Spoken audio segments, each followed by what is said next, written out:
Hello, everyone. Welcome. So, happy Easter, everyone who celebrates. We are here for Easter. Only going to be on for a little while since Easter-related things, but I figured I would stream since it is a holiday. We already have the bunny ears. We have the, well, we've been wearing them all weekend. We have the bunny ear skulls in game, and yeah. We'll kind of just mess around with a couple of the other things from the new kingdom, and anything else you guys want me to go over. Let me just move this to this side real quick. There we go. Hello, Knieven.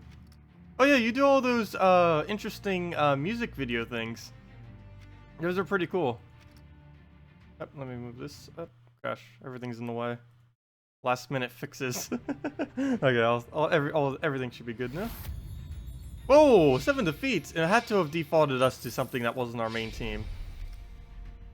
Oh no. Okay. The team's just horrible for defending now. I did have a different one there earlier, but then I switched it out for something. But yeah, hello JZG, hello Merrick, hello Knieven, hello Henny, hello Maximus, hello Falkroy, welcome all. Okay, let's move that over slightly. Okay, now all my tabs are fixed. Yeah, I know, I normally don't stream on Sunday, but since it's a holiday, I figured I would for just a little bit. I actually have streamed every single holiday so far. Except on Christmas Day, I end up streaming the day before because, yeah, I was obviously doing stuff the entire day. But on holidays like Easter, I normally don't do things until later in the day, so the morning's free. I don't know what I even want to use right now. I guess we could start with the new kingdom. I still need to come up with like one more team probably, and it'll likely be based on whatever the new troop is on Monday. Let's see, we have the purple spam. I still find this to be pretty insane. I can't do it against a bomb bot though. Oh yeah, today's the last day we get to use bomb bots like crazy. Oh, I'm gonna miss that. We're soon we're not gonna be able to do bomb bots for pretty much forever. At least for invading anyways. Unless we do like low level invading. With 50% it can take out like literally anything. Pretty insane. Okay, well, start on our Dragon Soul, go from there. Hello, Spike Blighty, welcome. Hello, Medi. Hello, other Max, welcome. So where are we? Right here. Take the green and hope for a yellow or skull. We get neither. Gosh, none of the mana we need. Oh, there's one. He's probably gonna take it. Yep. The second it comes on the board, he takes it. Well, we'll just take a skull, so in case he gets one, he doesn't do as much damage. Oh, there goes all of his armor back. And he still gets the purple deny on us. Wow. But at least we can take one right there. I'm not even gonna bother with the Kraken right now. Need to get Dragon Soul up. There we go. And now we can bother with the Kraken. 22 damage to all. He could actually kill us right here. Let me use Dragon Soul just to get out of his HP a little bit. There we go, perfect. No skulls, so hopefully this will align him. Get a skull. Perfect, so he'll waste his turn on that. We'll throw the storm down, and now we can start Dragon Souling into the storm.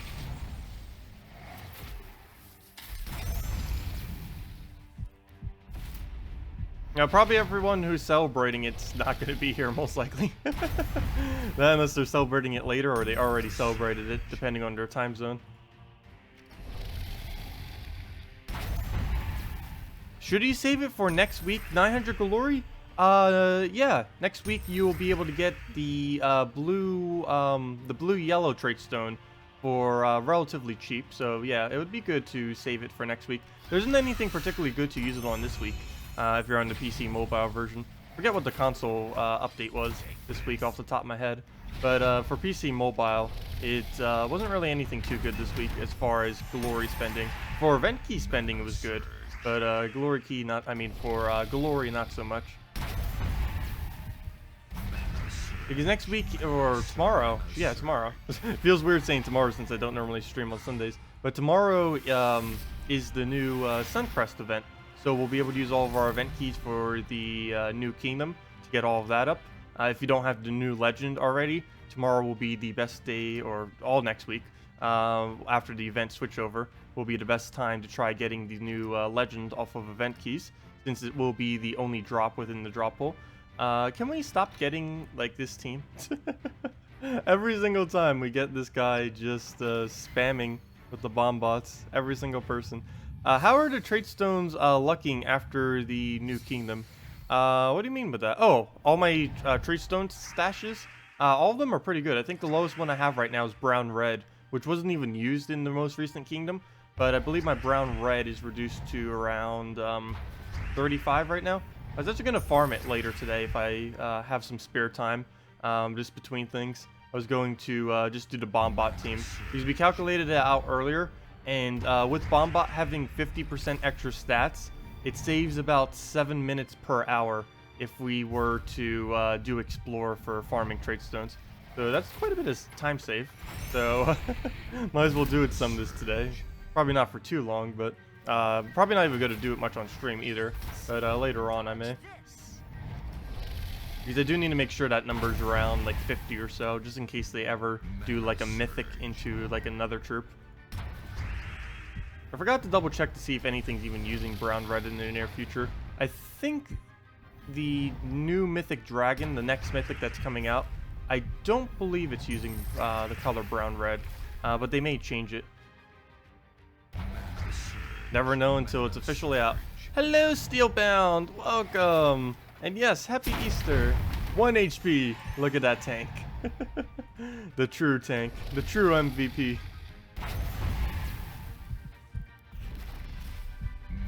What's my absolute favorite troop? Dragon Soul, without a shadow of a doubt. In every way. But yeah, Dragon Soul just does everything. Plus it's a nice looking dragon. Has everything going for it. Okay, so really bad situation right now. We'll throw that down. So now at least his Bombbot doesn't do much. He can still win off a Black Manacle. Hopefully he just uses his Bombbot. Oh no, not that. Ooh, I was going to use him into Dragon Soul. Okay, that plan is dash. And we're blocking our mana now with that purple there. He'll not use Bombbot. No, he's gonna use Bombbot. Okay, he's not gonna use Bombbot. We die like the second he uses Bombbot. Okay, what miraculous thing can we do to not die right here? Oh, I can bait out Skull, but I don't need the red mana. Is there any way I can take green without... Let's see, let's do that. No, I didn't take the blue. Was hoping that would drop it in. Oh, good, he used Deep Bore, except he got an extra turn, so that's not actually good. And there goes Black Manacle again. Yep, we just lost. But maybe I should just be using Bombbot team. I said I wasn't going to, but maybe I should just be using Bombbot team for the rest of today. Gosh, all these annoying teams. Let me see. Let me go get it. Go get our Bombbot. Where'd it go? If they're gonna do that, so can we. Thank you, Tom Fast, for the subscribe. Much appreciated. Okay, let's go back to Bombbot team. If they're gonna be like that, we'll just get out our own. I'm not gonna actually use Deep Bore here, just not enough brown, and I don't want to feed a famine right when we're starting. Well, there's a Skull there. Kind of gonna ignore it. There we go. Get our Bombbot. Hopefully this will hit a purple. Actually, doesn't even matter. We could just do that. And that looks like a match. Actually, this might be enough damage just off the Bombbot. Yep, Bombbot is ridiculous this week. Look at that.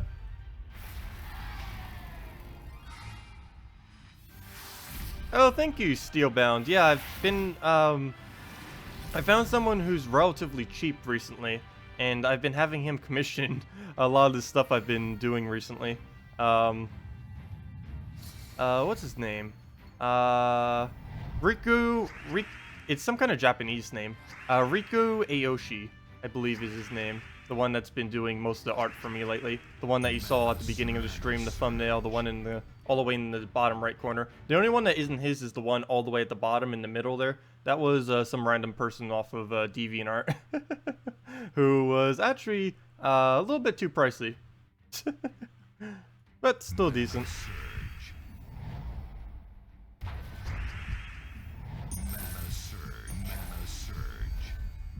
I would make them myself, but I can't draw if my life depended on it. And even if I could, it would probably take me a lot longer than the time it would take them to do it. Well, let's throw down everything, and that should be matched. I don't believe he'll be durable enough. If he is, he'll survive with within one-shot range. Oh no, he is going to be durable. Wow. Yeah, he is going to survive it.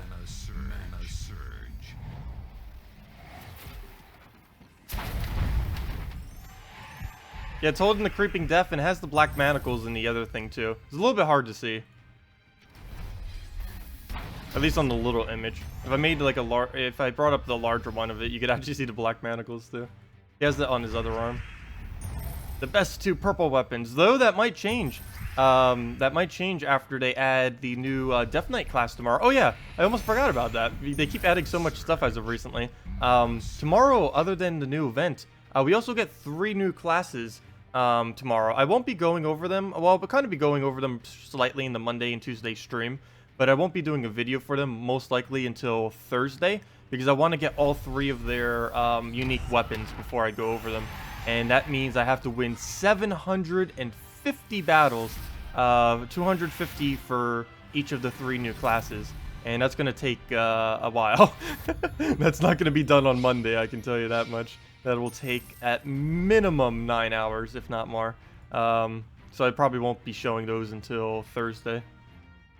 I'll still kind of go over them in streams, of course. We'll be using them, messing around with them. But I won't be farming the wins until probably Wednesday. Either Tuesday sometime or probably Wednesday afternoon. I'll farm a good majority of them. One of the 2.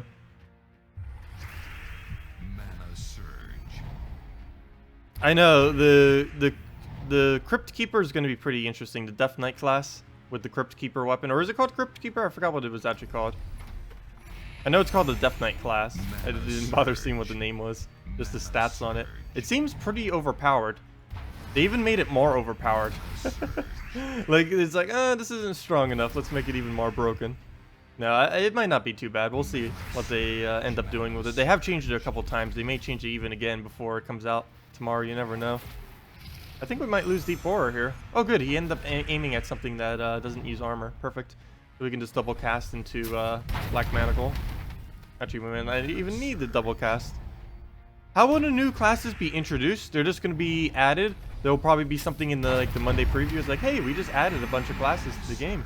But they'll just be like any other class. You just obtain them from completing out the little bonus quest line at the end of the kingdom, and then you'll obtain the new class. The 3 kingdoms that are getting them, I'll go show in a moment on this little mini map. I could say them all loud, but it's a lot more. It's a lot easier to see if I just show exactly where they're going to be coming at. Also, once they come out, if you just go under the hero and you go under your classes, you'll be able to see all 3 of the kingdoms that they reside in. That voice. I think she said I will hunt you down. Hard to tell. That's not nice. She's a bunny. She said no, that poaching is bad. Okay, I'm not even going to care about that Brown. That better die. Okay. Hate when they revive like that. Hello! Thank you! Happy Easter!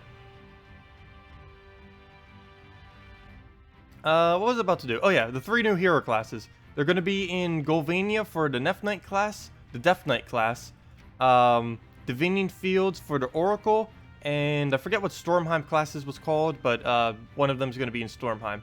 So it's Stormheim, Golvania, and Divinian Fields. And the strongest one looks like it's going to be from Golvania, though until we actually test it, we won't know for sure. The weapon for sure is going to be the strongest. I don't know about the hero class yet. I'm pretty sure Sorcerer, fully traded, will still be better than this one. But I could see people using the Golvania one for Deathmark. Because one thing that the Death Knight class will have, unless they change it again, it was going to be place Deathmark on 4 times or 5 times matches. But then they realized, especially from community feedback, that that would be so ridiculously broken that the game would just be destroyed.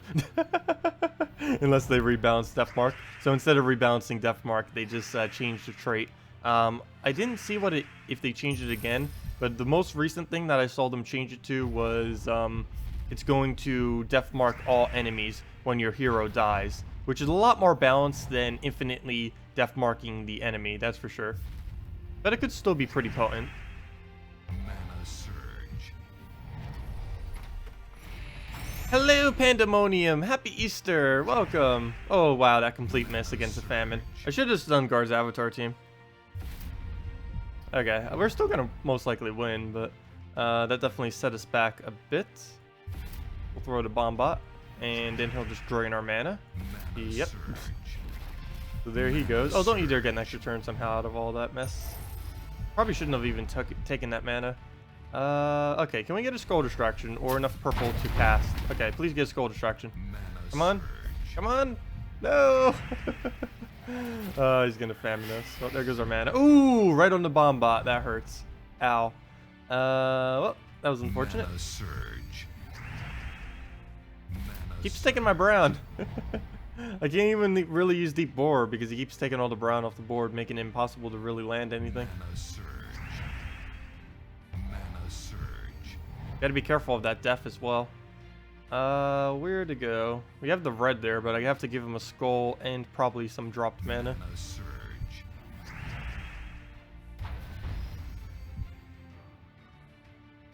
Yeah, Dragon Soul doesn't boost based on magic. He boosts only his amount of explosions boost based on magic. It's actually a pretty bad cast right here. Mana surge.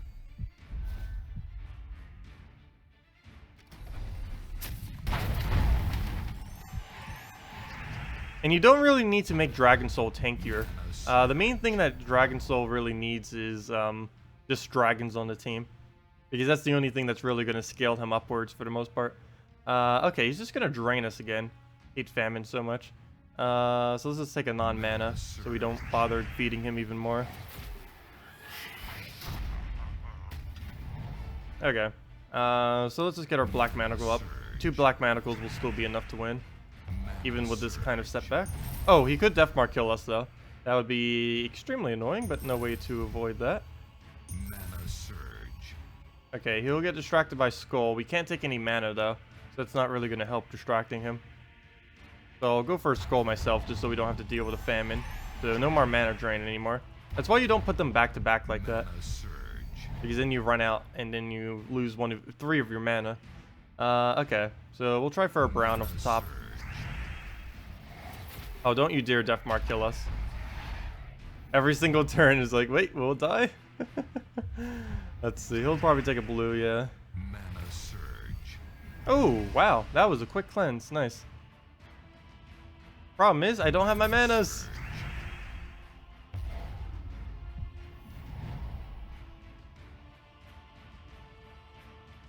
Oh, you're having someone watching your dog? That's good. I know, I could never leave my cats alone for more than a day whenever I had them. Even if you have one of those self-feeder things, they're too dumb sometimes to actually go for it. I find it funny. Like, unless you directly give them the food, they're like, nope, I'm not eating that. It's really weird.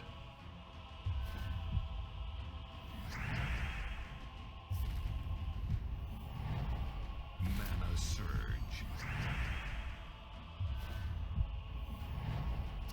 Okay. So all we need now is 1 more black manacle. Problem is getting the mana for it. And I don't want to skull distract too much. So is that really our only option right here? It looks like it. Wow. Okay. So we'll throw that down. Oh wait, I didn't see the other message earlier. Wait,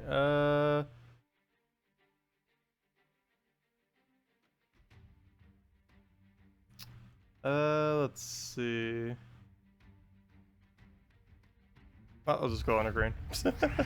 He'll probably distract or try to take in the brown. Okay, good. He doesn't go for it. And 1 skull distract would not be good. Actually, no, that's not giving me enough. Okay, so we'll just take the skull. And at this point, we might as well just try skulling him because we only have 4 turns to live before he just instantly kills us.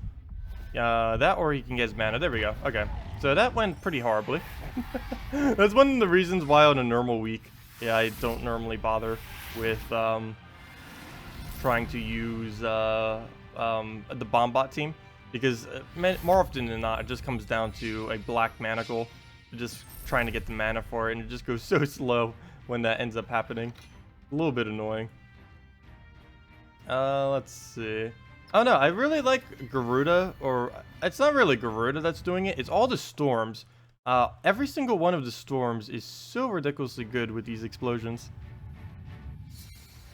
I still need to get exact data on it. I've been calling it 40% as far as the percent chance that you'll get an extra turn off of explosions whenever you do like a full board clear with it. I don't have exact data on it yet. I'm really curious what it comes out to. Of course, it does depend on a lot of factors, like what's actually on the board and stuff. But I figured I'd just try finding what the average is later. Let's see. Do we take our mana or do we not?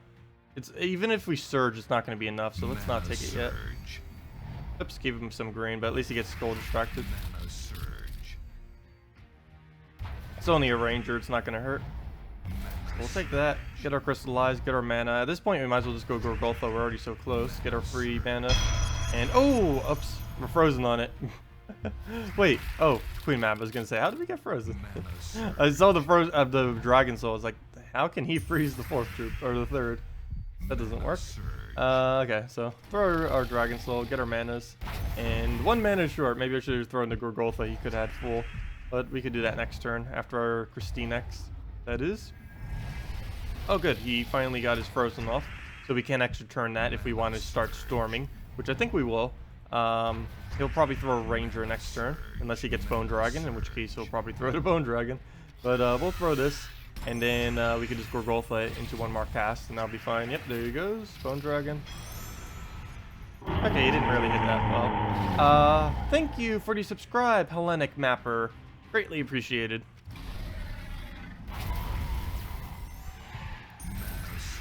My PvP rank? Which one do you mean by PvP rank? I don't know which one you mean by PvP rank. My PvP rank's pretty low. I think I don't know what it is right now, but it's probably like 10,000 out of however many people there are. And the amount of rating I have is like 8,000 or 9,000 this week. Some people are probably at like 70,000, I want to say. Somewhere around that ballpark. Let's see. What? Really? Really? 116,000? What? Okay. That is a lot of playing. Did they have literally nothing to do this week? 116,000. I think that's the highest that's ever been done. I'm pretty sure. The previous highest was like 108,000 or something. That is absolutely insane. No, that's only the amount of rating that you have right there. That's relatively low compared to some of the numbers that you see in game. There are people easily with double, and many with like over 10 times more than what I have right now. So yeah, it only comes out to 30,503 overall, which means there's over 30,000 people above how much I've done this week. Normally there is. Generally, I would say I place within like the 30,000-ish by the end of the week. On a general week, I only hit about 10,000 rating. The minimum to get on the leaderboard these days is so ridiculously higher than what it has been in the past. In the past, you used to be able to get on the leaderboard with like 12,000 by the end of the week, sometimes even 10,000. Now it's by the end of today, it'll probably be 23 or 24,000. I don't know what it is on consoles, but it's definitely a lot higher on PC these days, PC mobile. But if you guys have any questions, any team builds you want me to do, anything of the such, feel free to leave them in chat. I might still test around, I guess, with some of the new troops. We've tested pretty much everything that we could possibly do with them, but I will be needing some more because we will be going over a bunch in tomorrow's video, many of which we've already shown in the stream, but of course many people don't end up watching the stream. There are quite a few that only ever watch the videos, so even though I've covered quite a few of these, like for instance this one, quite a few times, I'll still likely have to include them in the video later since not everyone knows about them. Hello, Plumpko! Welcome! I don't know if I'll actually show this one or the other one. This one's kind of cheating. Using Gorgulfa Christine X Dragon Soul with anything in 4th slot That's not really a team. That's just Gorgolfa, Christine X, Dragon Soul. It's not really a different team. It's just the triple combo being able to work with literally anything. Hello, Antonio. Welcome. Welcome, welcome. The game's broken. Yeah, I did hear some rumors that people are botting again, which I don't doubt. That's always been an issue. I know the week when I tried going for rank 1, there was one person confirmed botting ahead of me, and that then discouraged me, and then the person who was also below me, who was doing it for real, ended up passing me, because I was so discouraged by the one that was botting, and it's like, oh, I'm never going to pass that. So I was like, not even going to bother. Could I do a Christine X, Gorgolfa, Inferno King, Dragontar? Sure, I can go do that. Move that up, get our Dragon Soul off, and that is match. That would only do 14 damage, but it is 1 per skull, so that will be enough to clean up the last of the damage there. What is a good defend team for consoles? Generally for defend teams, you don't want to worry about them too much because they're always going to lose regardless of how good or bad they are. Generally, whatever the event gem is for the week, you'll want to set as your team. Otherwise, you'll want to set it to whatever has the highest bonuses. It tends to change every single week what you want to set your defend team to. Like, I don't know what the console event week was. If you could say what it is, I could probably say. But, like, for example, this week on PC and mobile, there are 2 teams that are really popular. One is just spamming all mechs out, and, like, the Bombot Black Manacle related teams, because they have so much extra bonus. And the other team, which I'm surprising that neither of these actually are, is people are spamming brown troops. Well, this one kind of is. People are spamming brown troops because this is the event gem, and, setting your entire team as your event gem, the event gem for the week will cause people to invade you more often because they want those event gems. And although this week on PC and mobile was pretty easy, but generally this will increase the amount that you get invaded. And this is good because that means you get more revenge battles as well as just more resources in general from your defense.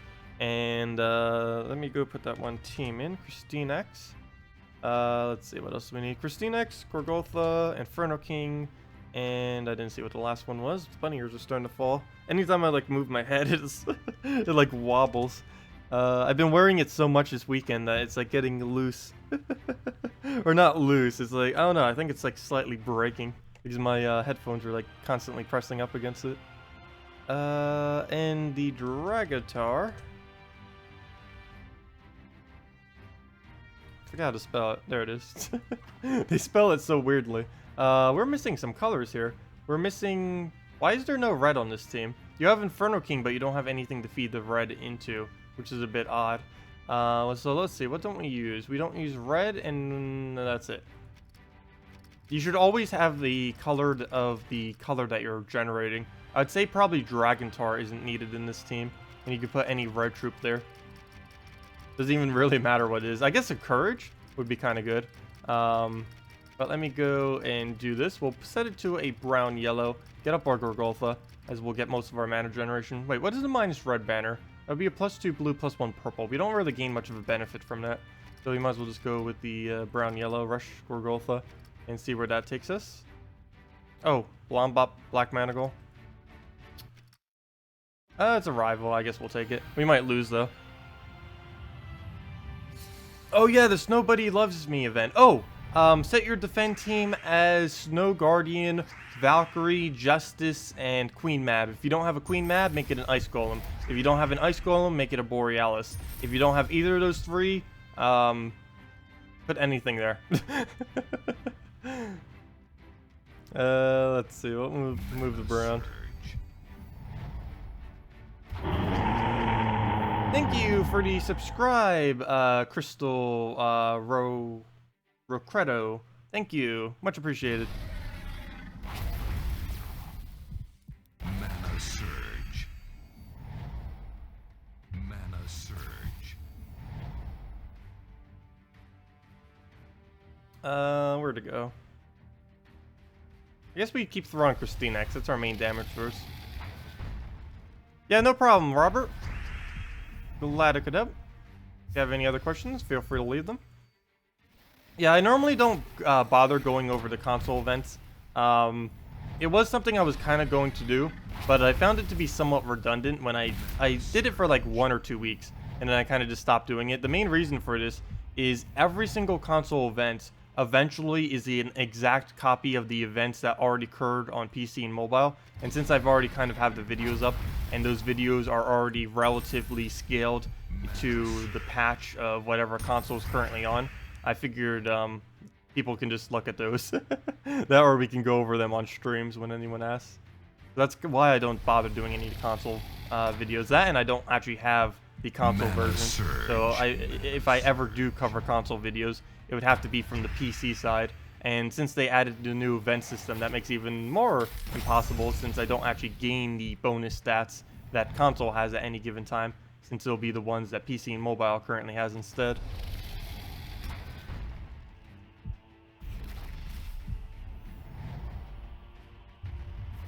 Okay, well, we'll throw Inferno King. Get our skulls off. And we'll see where this brings us. Looks like a lot of cascades. Nothing too interesting. And there goes our Christinex. All we need now is 2 skulls. There's 1. Can we drop it? Doesn't look like it. So we'll deny some of the reds we don't need. Get a skull. And now any damage we do is pretty much enough.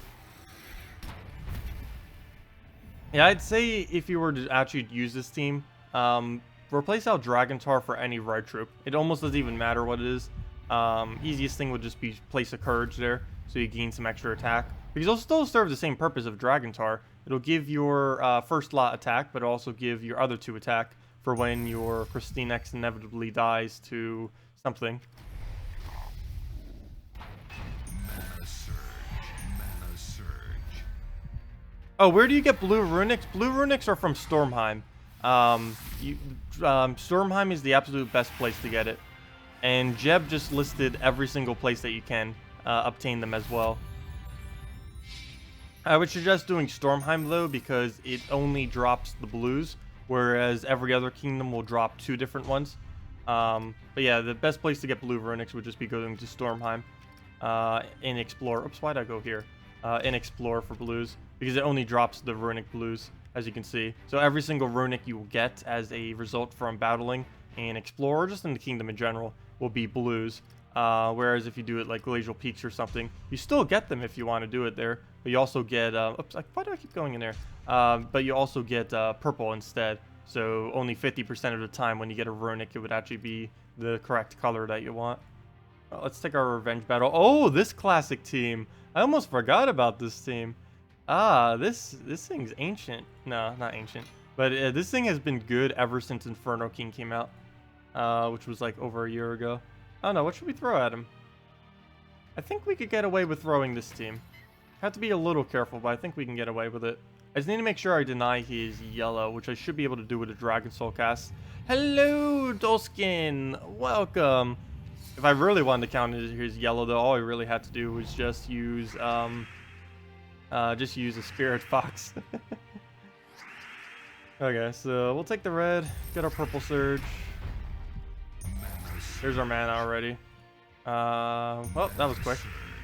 I'm scared to explode this because if Mercy ends up filling up the Great Maul, he's gonna win. Mana surge. Okay, he gets 1 pair out of it. That's not too bad for a random explosion. And now we can just explode it again to get it out. Actually, I might do the armor buff first. I don't know what order I should do this in. Because if I do the armor buff, I'm also going to block mana. You don't need downside. So let me do it first. I do want to get the Leaf Storm though. As long as we get a 5 times from the explosion, we should be fine. From the Leaf Storm assist. So hopefully we get that. Come on, Leaf Storm, hit it. Well, at least we got mana on everything. We didn't end up getting the turn though. Okay, so he'll waste his turn on a skull. And now we can just use the triple combo and then win. Actually, I don't even think we need the triple combo. We can just double it. Just cast. I really like this team because all you have to do is cast every single troop once. There's quite a few teams that can do that. The most other notorious one was the Crimson Bat related one, which you can now do with Teslas. The Gorgotha Crescendo with double Tesla or double Crimson Bat, whichever one you prefer. Or Vinoxia if you don't have Crescendo. Well, let's just get it up one more time. He did end up reviving, which made it so we didn't win. Don't really need a Leaf Storm at this point. That would just be blocking our mana more than it would actually be helping. Mana surge. So let's just take a green next turn and we win, or blue. That works too. And hopefully he doesn't revive a second time, in which case we'll need even more damage. And he'll deny all of our, let me move that down. All of our yellow, green from the board, so we won't be able to use those either. So he'll take the skull if he revives. Gosh. So at least we have that. So we'll just move that down. And he doesn't have any mana now that we killed him, at least. So now he needs to get all of it back up. Honor, Deep Bore, Guard's Avatar, and Apothecary. Another Guard's Avatar team, sure. Yeah, Guard's Avatar. I still consider Guard's Avatar to be the strongest mythic. Though that may change when the Dragon Mythic comes out, because of, even if its ability and stuff is a little bit towards the weaker side, the synergies that it will have is pretty insane. Anytime they ever add a new dragon, it's going to help out things a lot. Okay, let me go do that team. Happy Skull Easter! Hello, H82. Welcome. And yes, Happy Easter. Okay, let's clear out this team and do the one that Bridget just suggested.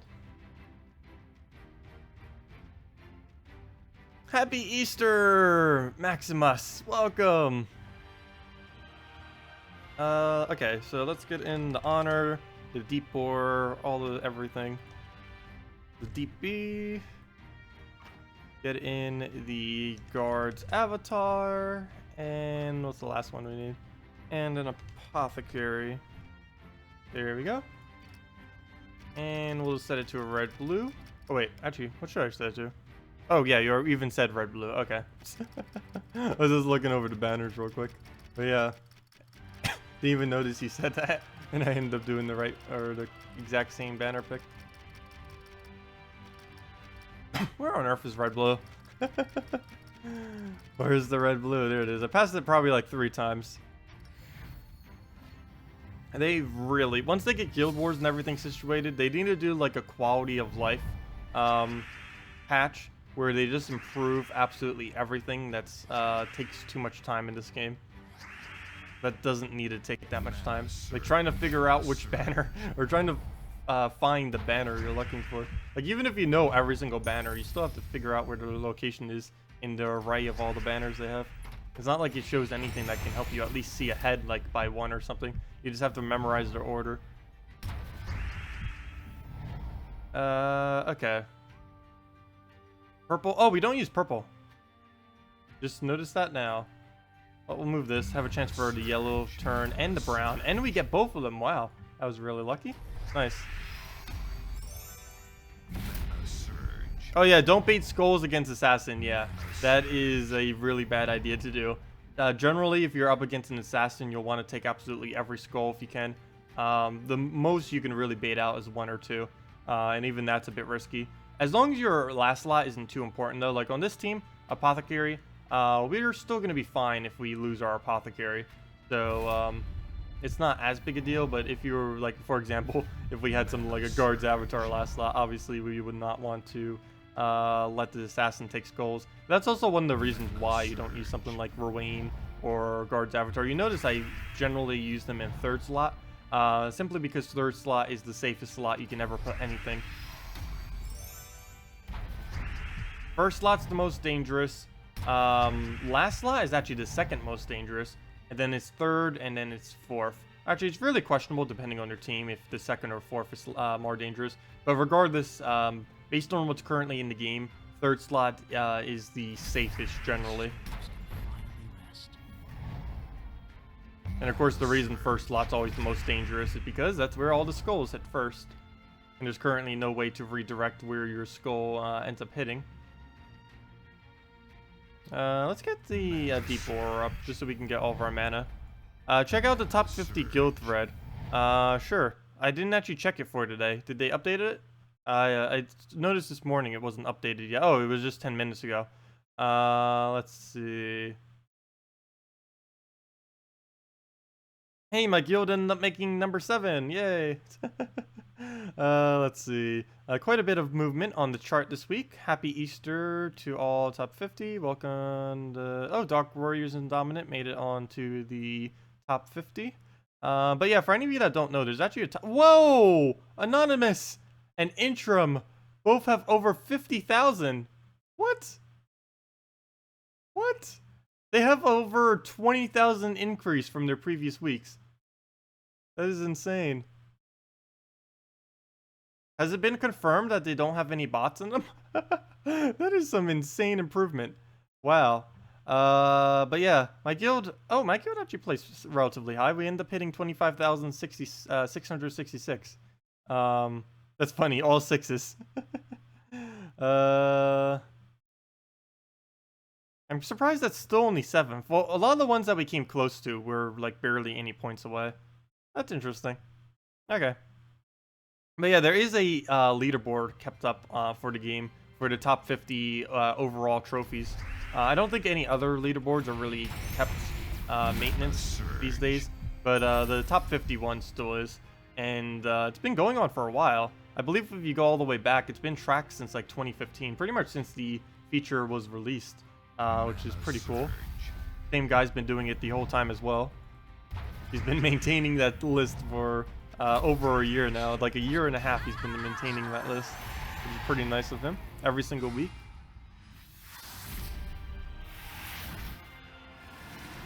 It's been a while since my guild has done the absolute most per week. When I initially made the guild, we were doing that a couple times. We were actually like the top few for trophy gains. But then Interim and Anonymous went like crazy. And then there was a few other guilds that also end up generally passing us. Oops, why did I use this one? I meant to use my other team. Should make guild minimum 1,000 trophies. No, I would never make it that high. I don't even think I, on many weeks, would even hit 1,000 trophies. Mana surge, mana surge, mana surge. The minimum's only 300 at the moment. Also, oh, that reminds me. I need to go double check something. If any of you are interested in joining the guild, I believe I may have a slot open. I need to go check that one guy.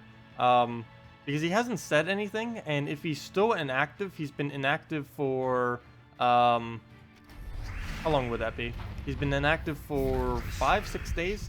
So I don't know if he's on vacation or not. We might need to double check that. But he didn't end up saying anything, so I may have to go replace him out. Guild Wars is just around the corner, so I do need to make sure that that is taken care of. And we might as well do it on stream, if we can find anyone, that is. Don't know if anyone would be interested who can actually do the minimums.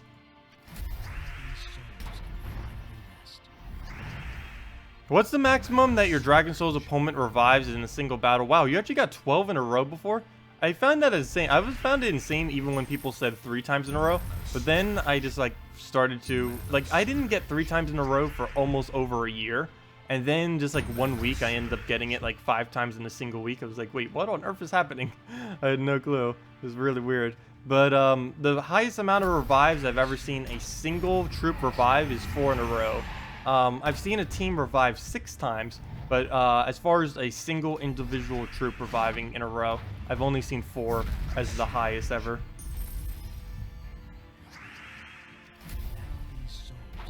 Botting? I have no clue if they're botting or not. There's a lot of allegations that they are, and I don't know.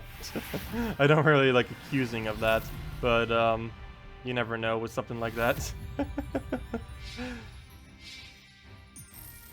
Those are really, really, really, really, really high numbers. That or they're excessively dedicated.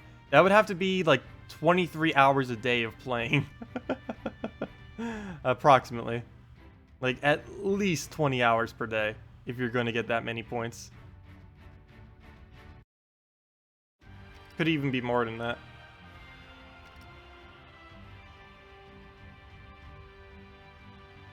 Let's see.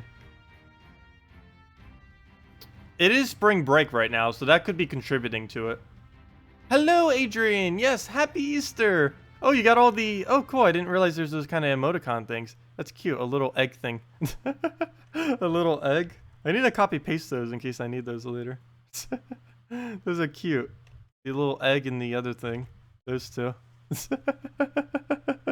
Hatching from an egg and then this little chick. Hey, Black Manacles. Should I mare him? Should I mare him or just play it safe? I don't even know what would be considered playing it safe against this guy.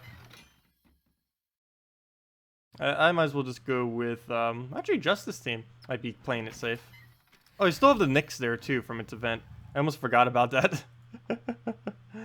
Forgot that's even a thing.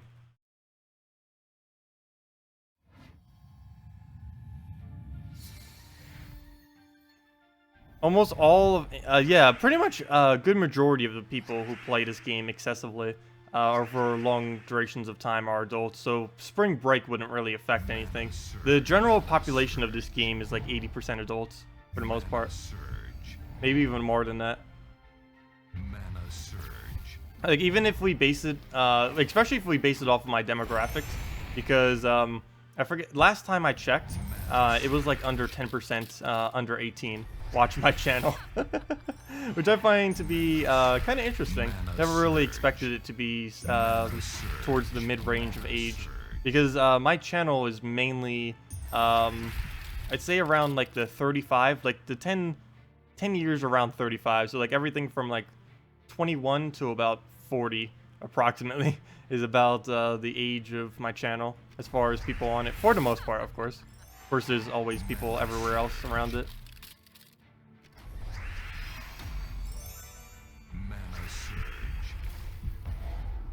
Oh, we got our drain if we need that. I'll probably use on Black Manacles because it's getting pretty high. Plus, it will give us the most amount of blue.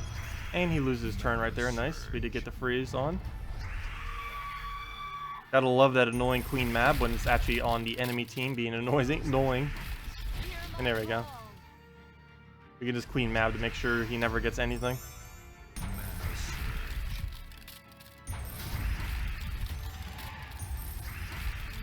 And just keep throwing that down.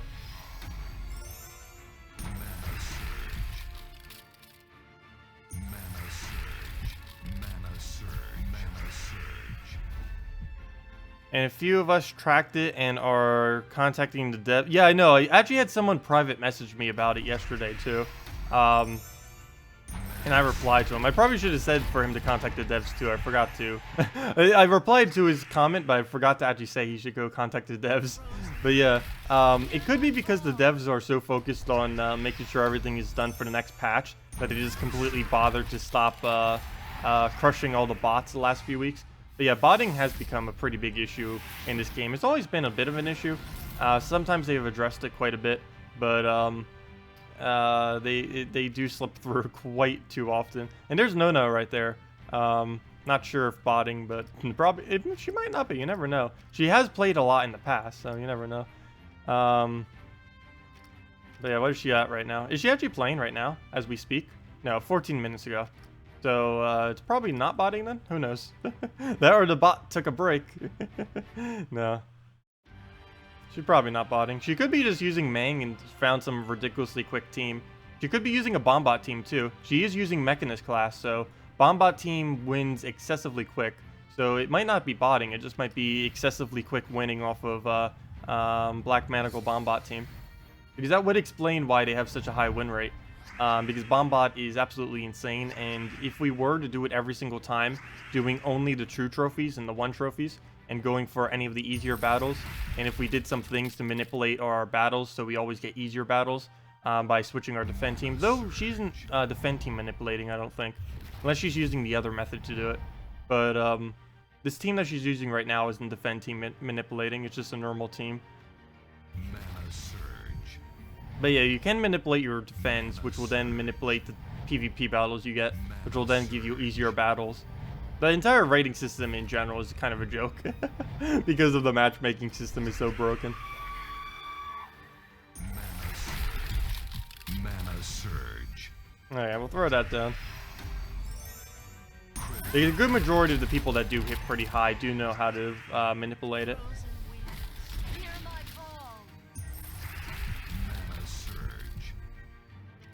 We'll throw that on the greens. That's why you play on console. Mana surge. Mana surge.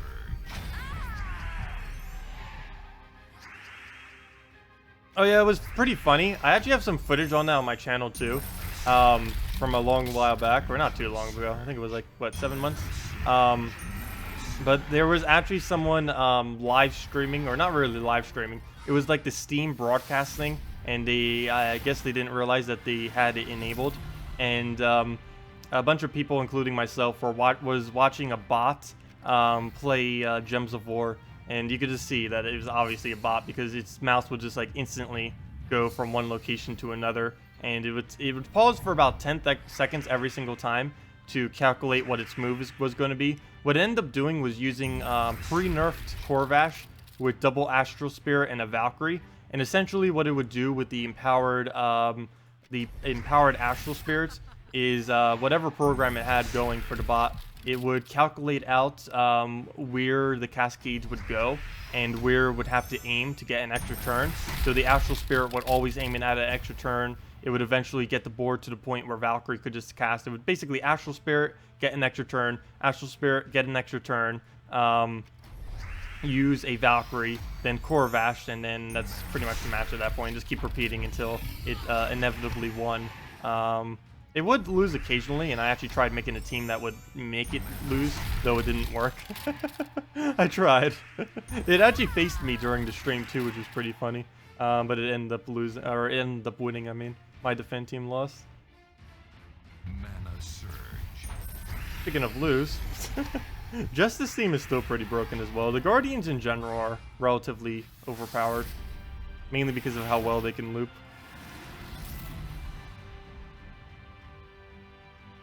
They said they're looking into rebalancing them, but they wanted to see how Skull Spam is going to act after they changed Bone Dragon. So they're still kind of seeing how things will go with it. They're looking at all the data for it. I'm pretty sure they're ultimately going to rework them slightly in the future. There's no way they're going to keep Guardians forever the way they are right now. Unless they add like a really, really good counter to them. That's the only thing that may keep them exactly as is.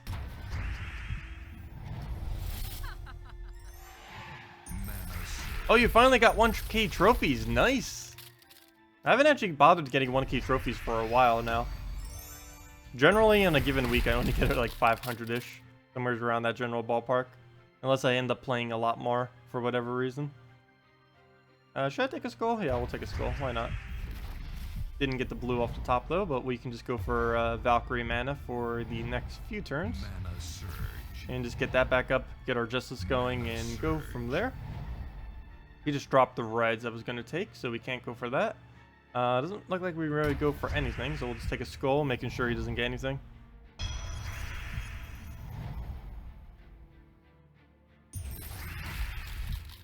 Move that down. And we'll just drain that.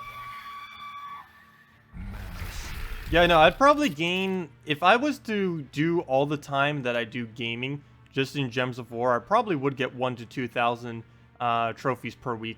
But I do have other games. I do sometimes just watch YouTube. And I do many other things on the internet other than just play Gems of War, obviously.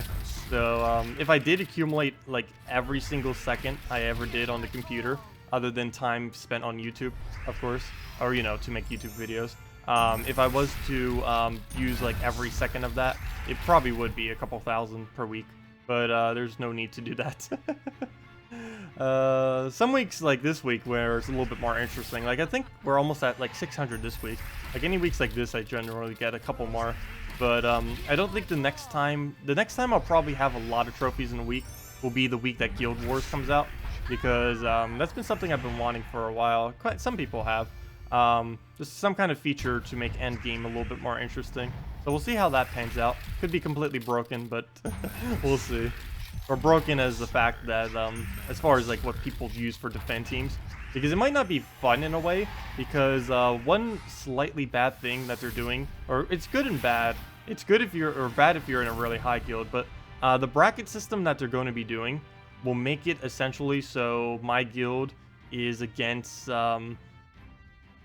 against all of the ridiculously huge, gigantic guilds that will be completely maxed out with the most annoying teams that can possibly be created. Oops, that's not what I wanted to do. I wanted to do League. Because we'd be likely... they said that initially they're going to be doing the brackets based on trophy amounts. So if they do, we'd likely still be in the top 10 at that time. And that would mean we would be up against like Anonymous, Interim, and stuff. Those are only 2 guilds. I think that would be too big of an issue. Most of the other ones would be pretty much on par with us. But those 2 would be like entire guild of completely maxed out. Though at this point my guild's almost completely maxed out too. Oh, let me go check that one guy. I don't know if anyone said that they wanted to join or if they could do the minimums. But let me see if he's still inactive. Yep, Radial, I'm sorry. Gonna have to get rid of you then.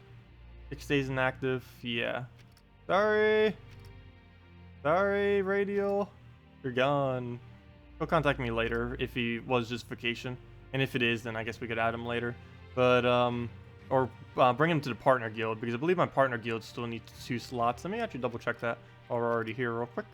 But yeah, if anyone can do 500,000 gold, 300 trophies per week, and 1.5k seals easily, let me know, because we have an opening. Oh nope, Dragon's Peak ended up getting the rest of their members. Never mind. They had like 2 or 3 slots open earlier. They ended up getting all of them. Okay. Well, anyways.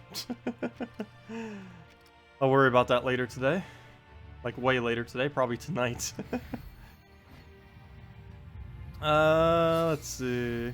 You wonder if in Guild Wars a defense victory gives you points, or just denies the opponent points. I believe it just denies the opponent points. I'm pretty sure, because you have to keep in mind every single day during the Guild Wars, it's just one guild versus one guild. So it doesn't really matter if it ends up giving you more points. It really just matters if it gives the enemy less. Because it's just 1 versus 1 every single time. Well, I guess it slightly matters because for the overall point value leaderboard thing, I believe that is based on which guild, regardless of if you're in like bracket 1 or like bracket 1008 or something. It is, I believe, for the actual leaderboard thing, it's based on how many points you get. So that's actually a good question. I do not know. There's a lot of small things we don't know about the Guild Wars that they haven't bothered answering, and hopefully they will. Of course, it's not coming out to the 24th, which is next Monday, not tomorrow, but the Monday after that. Oh wait, never mind. Yeah, that's right. Never mind. The Monday after, 8 days from now. Guild Wars should be coming out. I don't believe they delayed it again. I don't believe they have. So hopefully it will indeed be out on the 24th. And then we'll be able to figure out everything. Mana surge.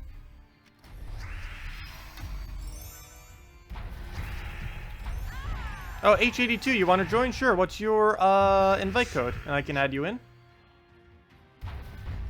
Oh, also, one other thing I should say for guild minimums before you end up entering.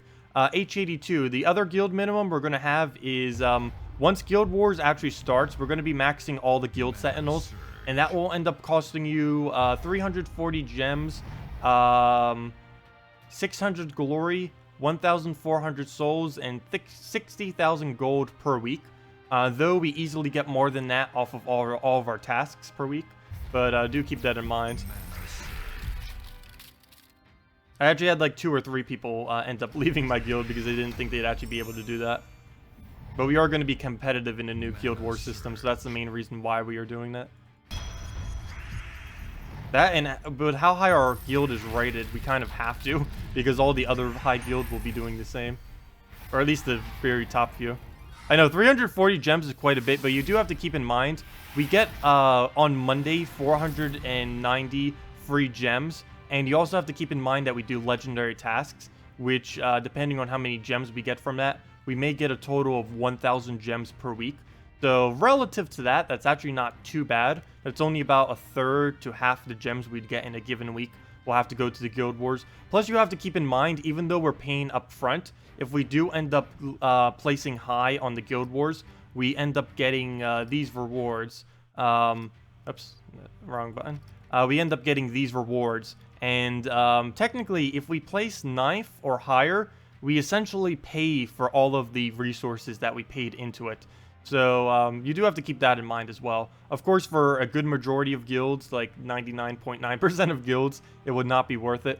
But for some guilds, it would be worth it if you can actually place. You'd basically get everything you spent back as resources.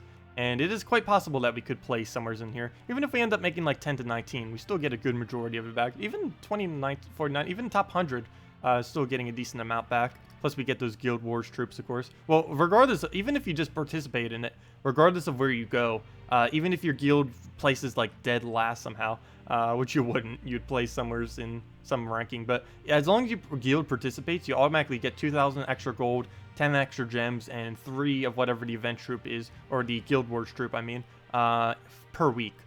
Even if your guild doesn't really do anything for it. So that's kind of nice. But yeah, those are the things that you have to max out. H82, what was your invite code again? Invite code is ODX. Okay. So we'll go add you. ODX. You can actually put a dash in your name. I did not know that. Well, let me go invite you. Invite ODX. There you go. Oh, you can. That hero is in another guild. Oh, I need you to leave your guild first. Oh, hello, GJ Ram. Welcome. But yeah, as soon as you leave your guild, I can add you. I can't do it while you're there. Yes, it's actually 340 gems per person for every single member. Though, do keep in mind, this is by no means mandatory. Or for my guild it is, but I mean, like, for your guys' guild, you won't have to actually spend that every single week. Because it's just gives you extra stats during Guild Wars, which for a good majority of guilds doesn't matter. Also, that's only to max them out. If you want to get it to, like, slightly higher, you don't even need to spend any gems on it. You'll still end up getting some resources. Hello! Welcome back! I'm probably just going to go for H82 for now as far as the invite. I already said that I would invite him. So, if he would leave his guild. Well, I'll just leave it on copy-paste and do a battle until he leaves. But yeah. H82, I'll invite you as soon as you leave. I'll give you a minute. It's giving you an issue trying to leave. Okay, that's fine. Just let me know. Well, in the meantime, let's go and... I don't know, what should we throw down? Bombots against Bombot? Sure, we'll go Black Manacle him. Let's mirror him. See who gets luckier.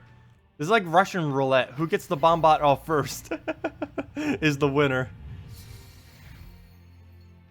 Yeah, 340 per week is a lot if you're saving. But the general reason why I'm spending so much in my guild in particular is if we end up placing in Guild Wars, it may seem like we're spending a lot, but as I showed, if we end up making 9th place or higher, we essentially get all of our resources back. Plus, we get a lot of extra event troops, or the Guild Wars troops, I mean. So it's going to be worth it overall. For many of the smaller guilds, it's not going to be worth it. Probably any guild that's not on the top 50 of the leaderboard can basically ignore guild sentinels.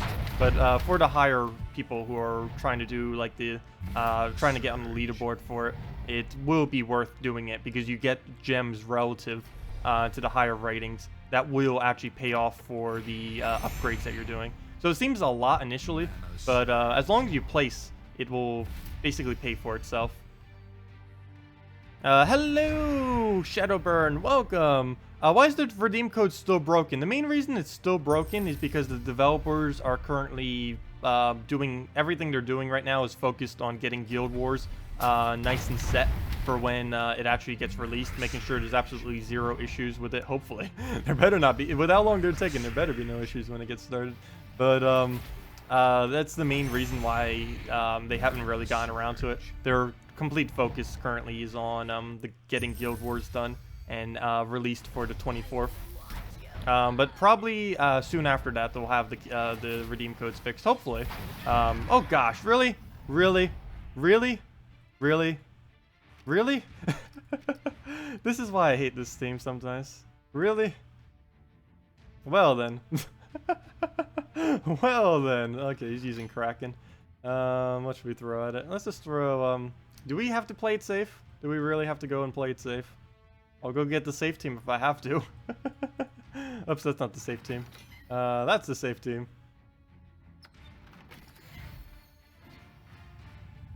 Would I be able to meet the requirement, Lauren? I know. Oh yeah, I forgot to say that too. But let's go and try getting the extra turn there. Get our Gorgolf up. Probably be the best bet at this point. There we go. Well, that didn't take much. First turn. And, oh, we didn't get full mana on anything. But there we go. We're going to do it off of that. But we'll be safe now. We'll probably throw this at brown. Brown or green? Or yellow. Because we get to deny some green as we do it. Good, we didn't give him a red. That would have been horrible if that was red. Actually, he doesn't even use red, so I guess that wouldn't matter. Okay, H82, I'll go invite you right after this then. You have 6,000 or 3,689 gems saved up for the new Guild War. You will have the resources, but could do with a guild that can match what it put in. Yeah, a good majority of the guilds that are going to be having those requirements likely already gain more than that in gems per week. Of course, that will mean you'll have less gems overall for VIP keys and stuff. I'm pretty sure most guilds won't bother with it, and if they do, it'll probably be a lower requirement. For example, it only costs 40 gems to get 3 upgrades on it. Like if you wanted to get +3 to all instead of +5, it'll only cost you 10 gems. It'll also cost you all the glory, souls, and gold I mentioned earlier, but it'll only, as far as gems are concerned, it would only cost you 10 each for a total of 40. So that's not too much, especially since literally every guild would be getting more than 40 gems. Even the smallest of guilds can do the blue task 3 times. That's relatively simple to do. Even the Let's Play guild I'm in right now that has like 90% of the guild inactive, including myself, because I don't normally play on it too much. But they even still get like about 40 or 70 gems a week or somewhere around there. 1 to 2. I believe completing the task 3 times is... No, that would be 60 gems then. So yeah, they get about 60 gems per week at least. And it only costs 40 to get them up to 3 upgrades. You're just getting them maxed out is what costs a huge amount of resources. Oh, a bomb bot. I'm really starting to hate this thing. I love using it, but I hate when literally everyone is using it. Especially once it has a 50% bonus. I am going to miss it, though, because after this week, we will basically never see this team again for a long while. At least this late in the game anyways, because it's not as viable anymore. It was when it was initially released, but these days, not so much. Better off just using your guard's avatar at this point. On a normal week. But of course, it's a good alternative if you don't have it. Well, we'll go to reds, get our Dragon Soul off. Oh, H82, I forgot to go and add you. Sorry about that. Let me go do that right after this. Can you face the requirements except the 4 max seals? You can get around 1, 2 every week. I probably wouldn't be able to add anyone who can't do the minimums easily. Because we're not an excessively competitive guild, but we are definitely a competitive guild. And I'd pretty much have to remove anyone who couldn't do the requirements, unfortunately. And there's nothing against you or anyone that ends up getting into it. It just isn't fair to everyone who is contributing. Gosh, every single time. I think this stream has like 100% rate of him getting Devour off of Black Manacles. At least we get the replacement in. Though that's a lot weaker than a Dragon Soul, but at least we're still covering every color, which is kind of interesting. Even with our Dragon Soul dead. Since it creates a purple right there, we still get to cover every color. So that kind of works out. Firestorm isn't as useful now because our Dragon Soul died, but I think I'm still going to go for it. We'll Firestorm into a Gorgolfa. Should be fine. But does he have more magic than me? Yes, he does, but there's not enough blue on the board to make it worth it. At least not at the moment. Let's see. It's still not enough blue. Might just Firestorm again. Firestorm into Christine X or something.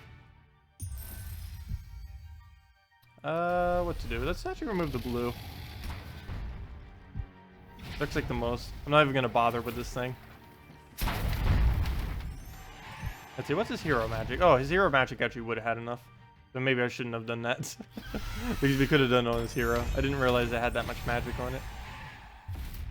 Because he does gain, put 8 blue on the board whenever, whenever they have higher magic than him. Oh, no problem, Shadow Kahn. Yep, we'll be always doing videos as long as this game exists, we will be doing videos for it. Surge.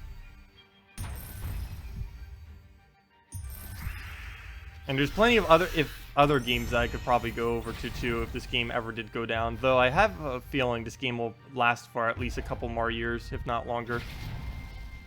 And the devs already said that they're likely planning on longevity for this game.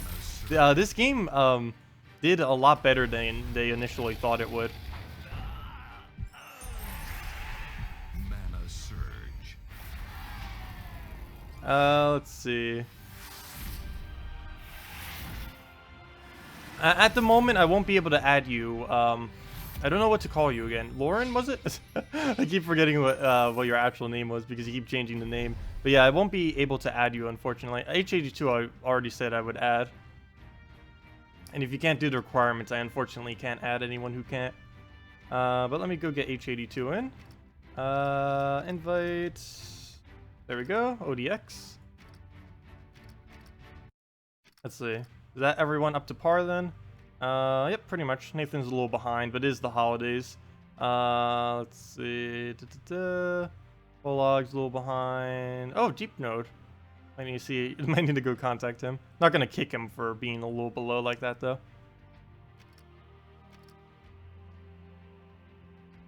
Well, let's throw this down again. No problem for Caps. Let's see. Did I miss anything?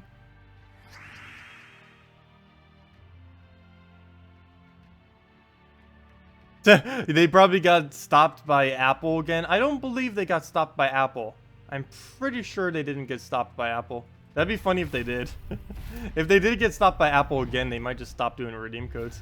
That'd be horrible. I don't think they're gonna stop it though.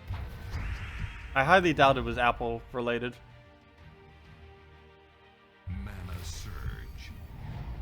Also, I didn't double check to see if it's actually fixed yet though. Based on what Nimhane said yesterday, I'm pretty sure they're still not fixed.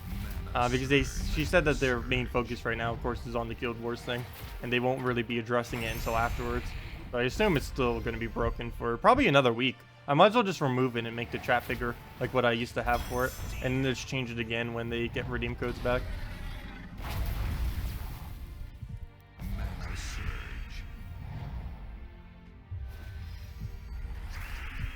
Dragontar, Dragon Soul, Borealis, and Christinex, sure.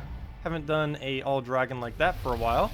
A little odd placement for Borealis, but I guess you're using it mainly for its ability. Generally, if I ever use Borealis, I tend to use it either first slot to try to do the triple damage on it, or if I'm not using it in first slot, I'll use it as a alternative for the Valkyrie Justice team, where you do any first slot Valkyrie Justice and then any freeze troop. And that freeze troop can be Borealis, even if you have it untraded. Still works out nice. So we'll do this into Gorgolfa. Hopefully we'll get the Storm to trigger. You can fight him in PvP, but you're still in the same guild. That's funny, because, yeah, I guess it doesn't double check that, since it doesn't automatically update. So if you guild leader was to add someone who, if you have a battle and then I add that person who you still have a battle with, technically you'd be able to battle someone within your own guild, which is kind of odd.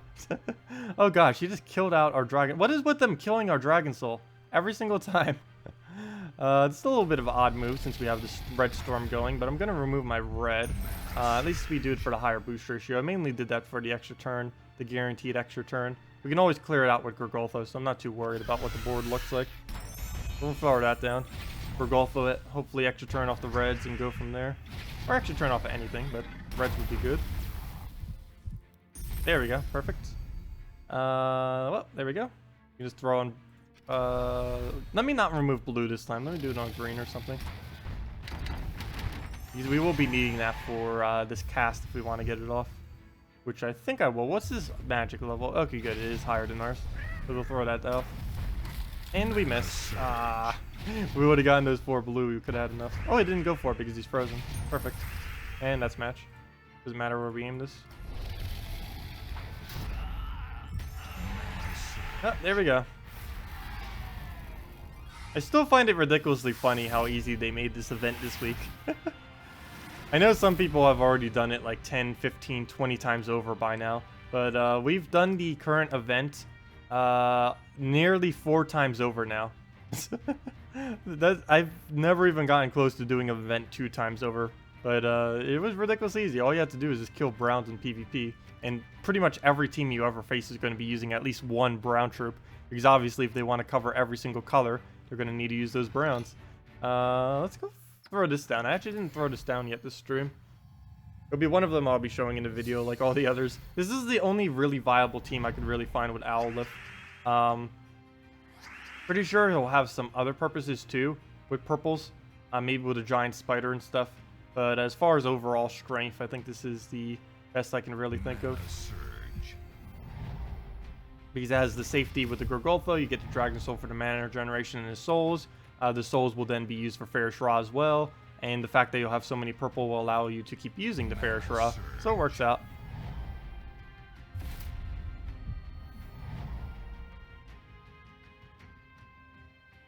Yeah, 2 to 3 browns for the mech teams generally tends to happen a lot.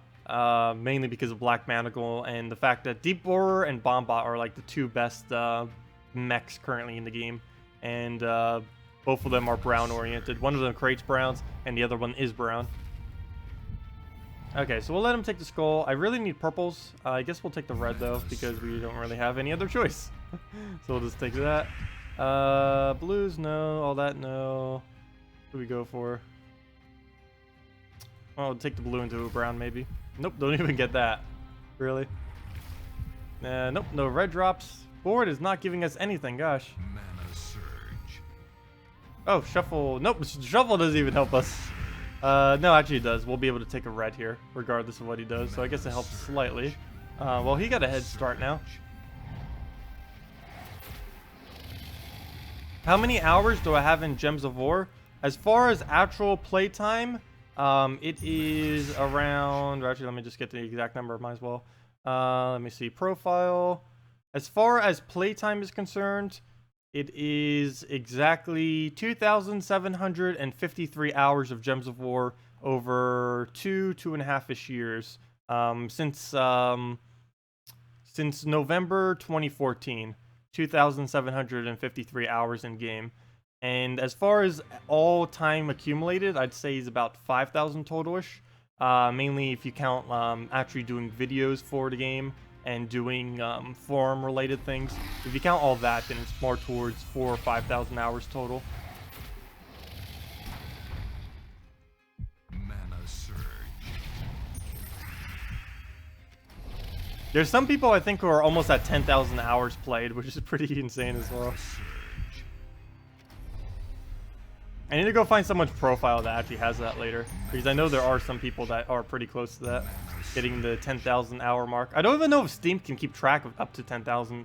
I've never even seen someone with over 10,000 in the game. I'm pretty sure it's possible. That'd be pretty high though. Mana surge. Some people also have it somewhat higher because they leave it idle. I tend to never really keep Gems of War idle. I'm either playing it or not playing it. Do a Garuda spam team with 1 exploder? Sure, I can do that. Isn't that what we were just doing earlier, though? That's essentially what we already had, except we were using Dragon Soul, too. Of course, if we were to use only 1 exploder, I don't know, but either Gorgoltha or Dragon Soul would both be good. Well, then again, if we're... Yeah, either of those two would kind of be good. I tend to use them with both. I think I'd probably go with Dragon Soul, even though it's less tanky. We can feed the reds into the Dragon Soul, so we could just focus on support troops for the rest. Maybe like a Hellcat and something else. Oh, maybe I should Gorgoltha then. We could Hellcat with it. I don't know why, but I haven't bothered using Hellcat with it yet. Not quite sure why. Well, let's get him out. He's going to convert anyway, so we might as well just convert for him before he gets it off. So we can just throw that down into just the Fairish Ra, and that's a match right there. A little bit short on mana, and there's no easy way to really get it up. I guess this Gorgolf thing would be the easiest way. So I'm not even going to bother with Dragon Soul there. Do that, and we'll just Fairish Ra him down. Could have Dragon Souled into his skull as well. but he was entangled at the time. We had to cast Gorgulfa to remove it anyways. Okay, see ya, Canavin. Have a good day. Have a good holiday.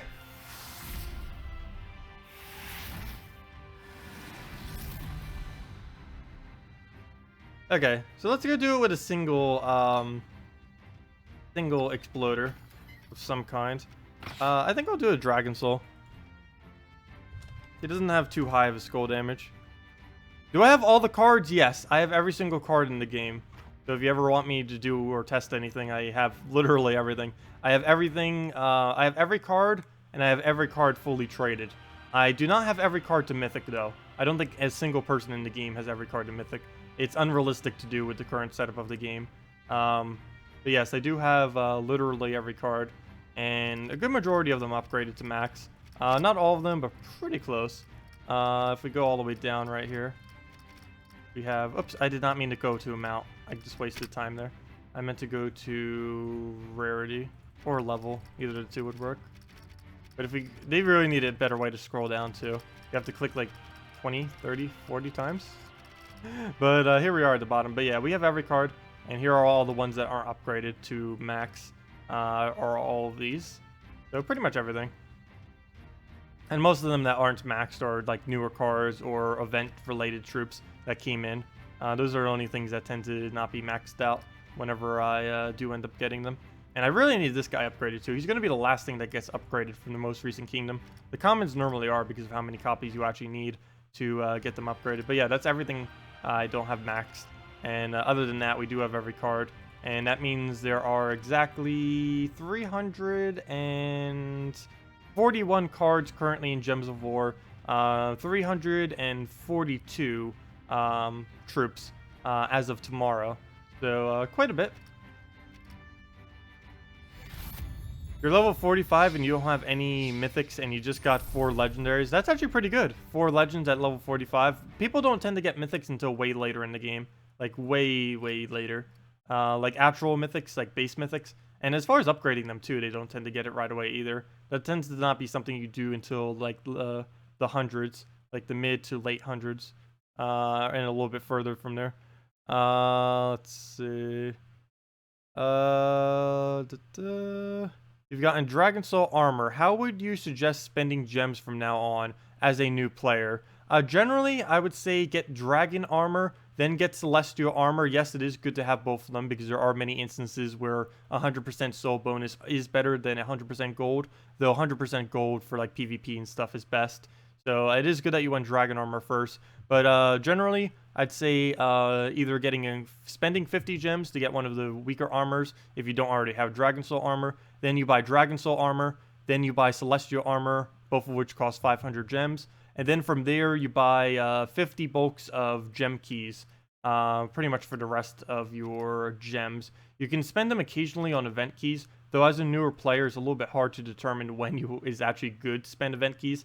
This week and next week is pretty good for event keys. But you do want to try getting yourself to Celestial armor. The Dragon Soul armor. Oh, did he end up saying did I say the Dragon Soul armor? That's funny. The Dragon Soul armor.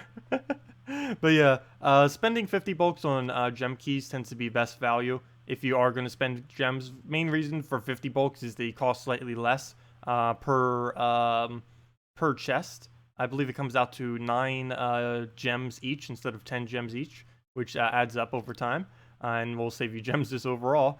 And event keys you do occasionally. This is mainly just to get good legends, though. And for the most part, you'll get way more value out of gem keys, since they have the same rarity drop pool, but gem keys cost 50% more. Or sorry, event keys cost 50% more than gem keys. So you're normally better off just sticking with gem keys. I believe there's a warning screen if I click that, yeah. But yeah, you just wanted to spend them on 50 bulks. Happy Easter, Centone! Welcome!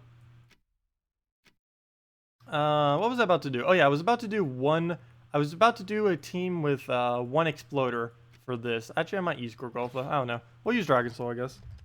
I'm just scared of skulls if we end up using Dragon Soul. So we'll throw Dragon Soul. We'll throw Hellcats. We'll throw the new Mythic. I mean, Legend. I don't know why I called him a Mythic. Suncrest. Oh no, that blocks all of our mana though. Huh.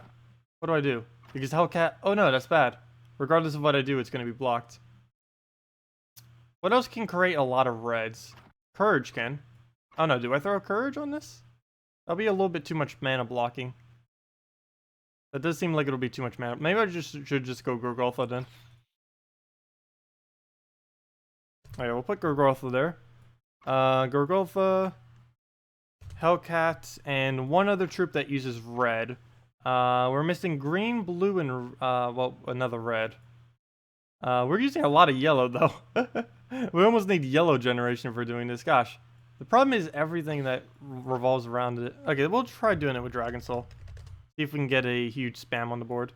Dragon Soul, Hellcat, and we'll need maybe a Yarl then, just to feed into it.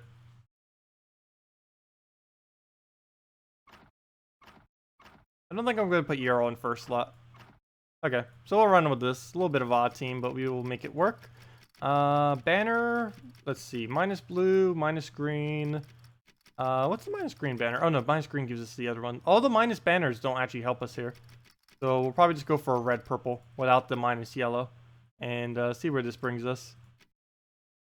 This could fail completely. You have a pretty good deck. Your hero, Raven, double Goblin. Oh, Raven. I haven't seen anyone use the Raven for a while, but it does have quite a bit of potential. It gains an extra turn whenever it gets a kill, plus a good majority of its mana back. It's not used that much these days, but it definitely is pretty potent early on in the game, since it's a lot easier to one-shot earlier on. Later in the game, he does like 30-something damage and is relatively hard, because that amount of damage relative to their amount of HP and armor is not that easy to get a kill with. Whereas earlier on in the game, it's a lot easier to get a lot of kills with him, especially if you're doing double Goblin like that. You'll be able to get huge amounts of kills. So let's get Sylvanie Mora out first. I want to do this mainly to get rid of his ability to entangle. I'm pretty much just going to go right down this line. After we kill that, we'll kill Christine next to make sure it doesn't summon, and we'll go from there. So right here, we'll easily every single time remove whatever gem we don't use. Could have probably done it on green right there instead, but we'll get that down. Get another year off. Actually, I should probably be aiming at Christine X first, just in case he does get a revive out of nowhere, just so we don't have to deal with it. So we'll get that up. That'll give us a lot of additional reds as drops. So we'll use our Hellcat next turn, and that'll help out quite a bit as well. There goes the burn, killing it off. Oops, I did not take the yellow, so now we don't use skulls. That's a bit unfortunate. And I didn't take the green in the result of that, so there we go. And the brown. I gave him a lot right there. Oh well, at least he still takes a skull. He'll be distracted another turn as well on the skulls. So we'll remove the green we don't use, get a little poke. And actually, you know, this team did end up working out.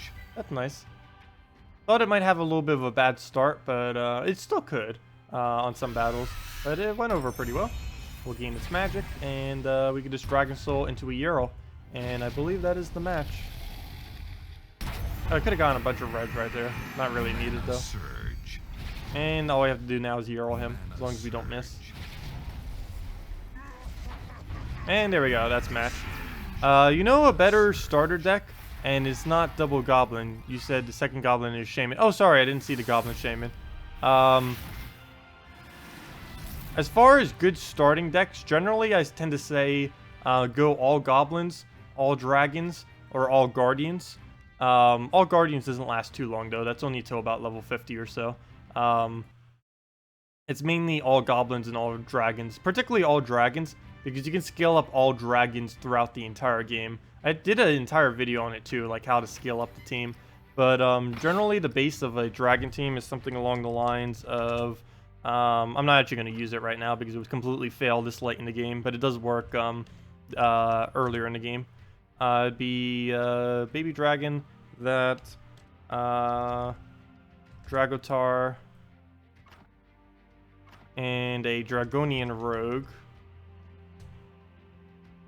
It would basically be this team, and you can replace out things like Dragonian Monk into them, like if you wanted to have that instead of an egg, if you end up getting that ultra rare, and then you can scale up even further if you eventually get like a Christine X or a Dragon Soul or something, and you can kind of just keep replacing out troops from the team that you may not need, and just keep making it slightly stronger over time. which is kind of nice. And the main reason why it works pretty well early on in the game too is you're getting a lot of bonus out of this. You're getting 5 attack, which is going to speed up your battles quite a bit. You get 4 armor and 1 magic. So 5 attack, 4 armor, 1 magic. That is quite a few additional stats, and it definitely helps out a lot when you're dealing with the smaller values that you have earlier on in the game. Same reason why Goblin is really good.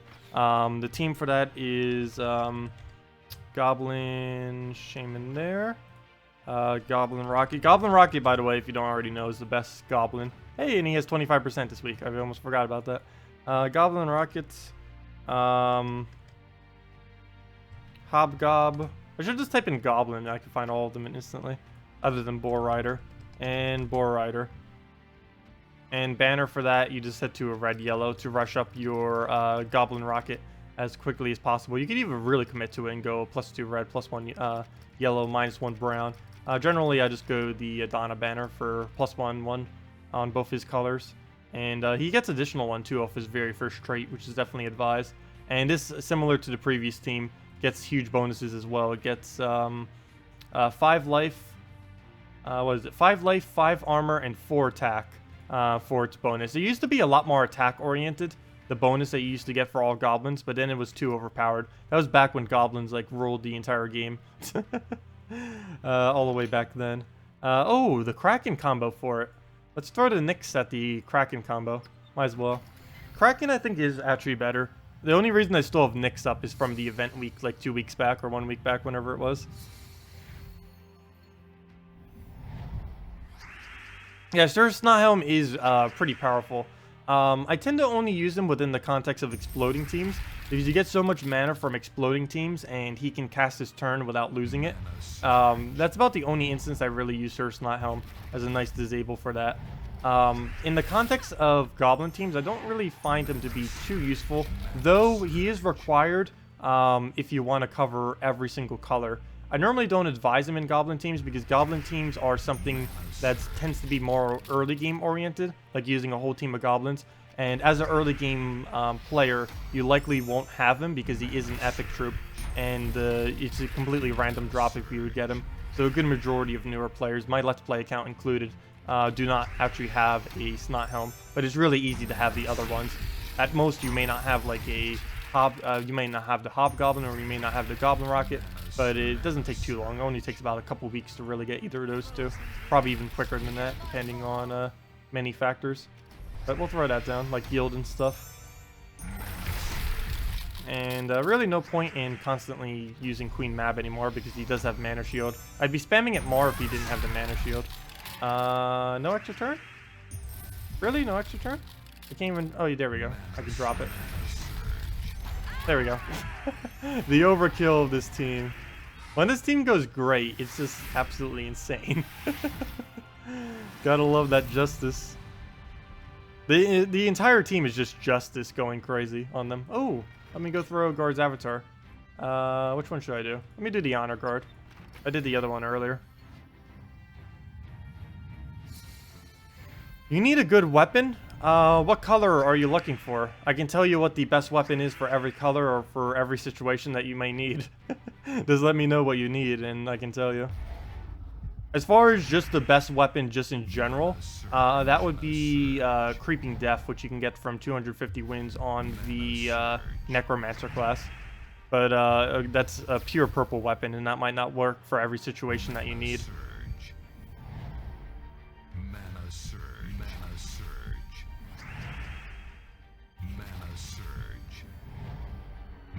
Surge, Mana Surge, Mana Surge.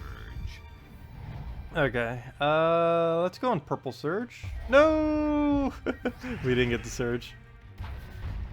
I always assume every pair I take will Surge, even though a good majority of the time they won't. You need a yellow because you don't need yellow gems in your deck. Let's see, really good yellow weapons. Are you using a true damage team or a physical damage team? Because oddly enough, 2 of the somewhat decent yellow weapons you get relatively early. It's the lowest two mana colored ones. The ones that are just like the yellow ones that you get like really early. The single spear that does for only 6 mana, and the true damage one that I believe is 9 mana. Make sure it's 9 and don't do one of the higher ones, whichever one is the 9 mana one. Those two actually aren't that bad, particularly in arena and stuff, and earlier on in the game. A lot of people like go to the higher ones, but the higher mana cost makes them quite a bit weaker. As far as a decent yellow weapon, I don't really think there is any as far as the damage output. There's Sun and Moon, but that one you can't obtain by normal means, unfortunately. Also, I just realized he silenced us before we could silence him. So we're basically useless right now. And he's about to deathmark us. Is he really about to get silenced into the deathmark combo? He is. And he got a kill off of it, which had full mana. He had full mana too. The one that he got a kill on. I just can't cast because we're silenced. Oh, and he got Famine. Really? He's going to get the full combo out. That is not good. And I don't think any of them have mana, so even if we unsilence next turn, I won't be able to do anything. Really? Really? Okay, well, let's just take a random move. He's just going to Famine us. Nope, he's going to go Grotha. Should have went for mana then. He's still deathmarked. He could die anytime. I can't believe this combo actually beat me. Okay, he's going to Famine now. Hopefully he doesn't hit on guard's avatar. Okay, good. We still have a chance then. Oh, and he got cleansed, so we still have a chance. We got this. Everyone's saying Tacet. If literally everyone is doing it, then every comment looks the same. You need yellow because you don't... I already said that. You're using Spirit... Oh, yeah, yeah. Do armors work for treasure hunts? No. Armors do not work in the treasure hunt minigame, unfortunately. It's one of the reasons why the treasure hunt minigame is actually pretty bad as far as the payout, because any bonus you have, regardless of if it's from guild, from armor, from VIP bonuses, from literally anything, they do not work in the treasure hunt minigame. If they did, then treasure maps would actually be really, really good payout, but they don't, so they're not. Mana surge. Oh, store turn, nice. So we'll do that into a Dragon Soul, and we should be good. Because that'll be most of our guard's avatar mana. And hopefully he'll still get skull distracted. Okay, still a little off. Ooh, and not skull distracted either. That's not good. Please don't kill. Need the guard's avatar alive, and I need the... Okay, we lose. That is a very odd way to lose. And that's pretty sad, too, because my team counters him. And then he ended up getting the silence before we did. I guess I should have put something on the team that had immunity to silence. What would be the best anti-silence these days? Silence normally isn't an issue, but I don't know, what's immunity to silence that has cleanse would basically be what that would be. Let me just double check real quick. Actually, let me go to cleanse, would be easier. Let's see, what has cleanse that also has silence in some way, shape, or form? Herdmaster used to be the best one to do it with, but he doesn't have Impervious anymore. Mercy would be, but it's not really going to help if it gets silence itself. The fact that it's empowered is nice, though. Interesting. Nothing with cleanse has immunity to silence. I did not know that. Mainly because Herdmaster for the longest time had it, but then he didn't have it. That's odd. I did not know that. Well, that's new knowledge. Interesting. Yeah, nothing with cleanse has immunity to silence. Maybe I should make some kind of trollish Silent One team. Silent One still can be effective if his ability lasts for pretty much forever. Well, Kraken versus Kraken. Should we do a Kraken battle? Let's see whose Kraken can win. Krakens versus all the Krakens.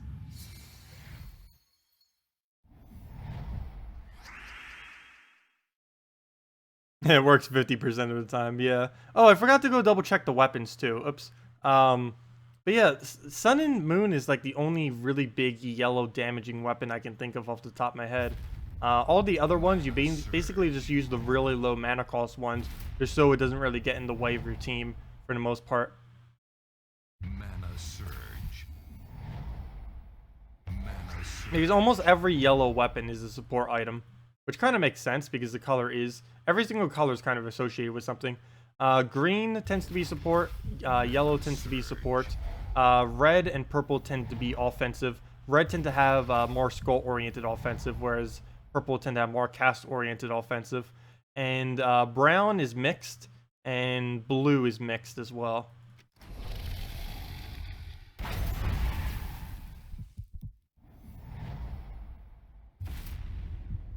Or else it would make silence completely useless. It already pretty much is completely useless. That's the first time I've seen silence cause a win in ages. Mana surge. Mana surge. Okay. Oh, I should have moved my behemoth to last slot. That'd be sad if he kills my kraken. I wanted to do the kraken battle, and it looks like he might win the kraken battle. Okay, good. He didn't get this Devour. That would have been horrible if he did. Okay. I needed some way, shape, or form deny him from taking purples. That did not help. All he has to do is cast on yellow or red or like half the colors on the board. And he managed to do one that doesn't help him at all. Thank you. Perfect. Okay, so that worked out then. We can take the purple into the other thing if we want. Don't think I'm going to though. We do get a lot of mana out of it. We'd have mana on everything if we did. We could also have mana on everything if we did the other one. So we'll just throw this down. That would do the double kill. Make sure we don't get Kraken devoured. Then we could just Dragon Soul and do an extra turn and then kill with whatever we have. Really anything. Literally anything we cast will kill at this point. Yep, it's not our turn. Okay, we'll just throw Behemoth. Wow, we almost didn't get mana on anything. Behemoth was the only one.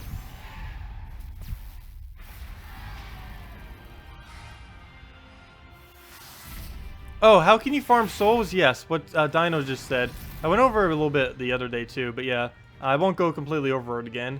But go to the first challenge in the Vineyard Fields and set your team, the one that says Scouting Party right there, the one that looks like this, and set your team to a +2 red, +1 yellow, -1 brown banner, and set it to Warlock, Warlock, Valkyrie, Warlock, and then you just aim at Ranger. Then you aim at Boar Rider, then you basically just start from the bottom and work your way up.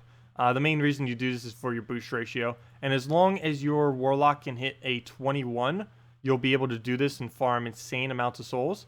Even if you can't hit a 21 with it, you can bring this into just general battles wherever you go. Like if you're going to do PvP or if you're going to do like questing and stuff like that. You can win with that as well. Do make sure you have Necromancy on it though. The whole point of it is to utilize the fact that Warlock has Necromancy. So you use triple Necromancies with Valkyrie's Soul Gain, and you can end up getting a lot more souls per battle.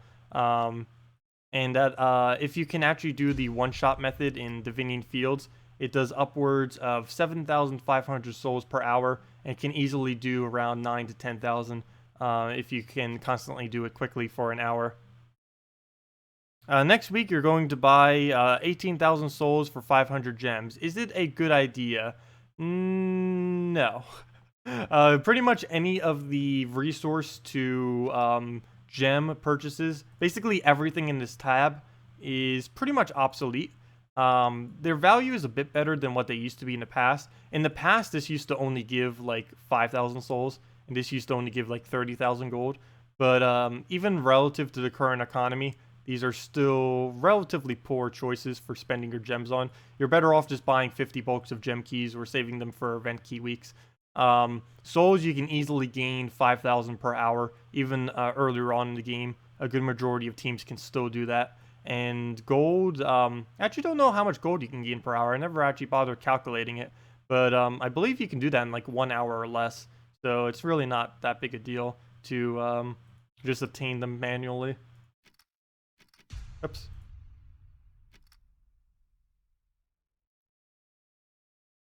Buying souls for gems. I actually did do that once. I did it before the upgrade. Like ages back when, before this new, or the current system that we know today for kingdoms was released, there was a different system for it, where if you ended up trading, or if you ended up leveling up all your troops within the kingdom, it would pass over to this new system, and they kind of integrated them in. And I wanted to level up all my troops before it went over, because I actually ended up saving resources, even though I spent a bunch on gems to get them up. I ended up overall saving resources, so that's why I ended up doing it. But that was like the only time. Generally, you never want to pay. You never want to spend gems on gold or souls. It's a waste of gems. What was I about to do? I was about to... I don't even know. What should we throw at him? Oh yeah, I was gonna throw 4 dragons at him, I guess. I saw 4 dragons, like, oh, let's just 4 dragon him back. 4 drags versus 4 drags. So we'll go on our red there. Let's see. I guess we'll go on a purple, hope for a random skull. Oh, I didn't see that there. Nice. Never mind. Don't even need to do that. We can just go straight into a dragon soul and get our manas going. We have our board control ready. Got our mana up. We already got it for a refire. And since we're using all dragons, we do 20 damage per cast. So we have that going for us. Plus whatever extra skull we get from just hitting skulls on the board. Yep, Dragon Soul soloing again. Literally the only thing we're casting. I'm pretty sure we can just keep doing this over and over again until we just win. Inevitably win. Yep. Perfectly balanced. There's a lot of things that can infinitely loop though. Even if he had the ability to freeze, he would never have been able to get a freeze off this turn. And there we go. I believe that second turn win, wasn't it? Second or third. There we go. Infinite loop Dragon Soul.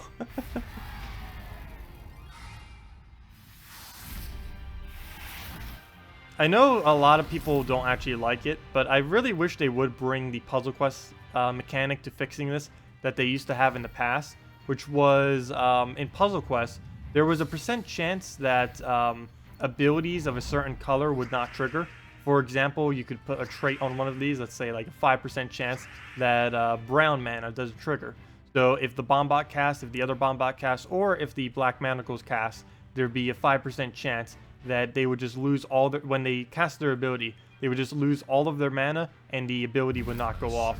That's like the only way to really fix Infinite Loop. And they did that in the past, but I don't know if they'll ever do that for Gems of War. Probably not, because I know a lot of people are actually against that mechanic. But I feel like it really would balance out Infinite Looping quite a bit.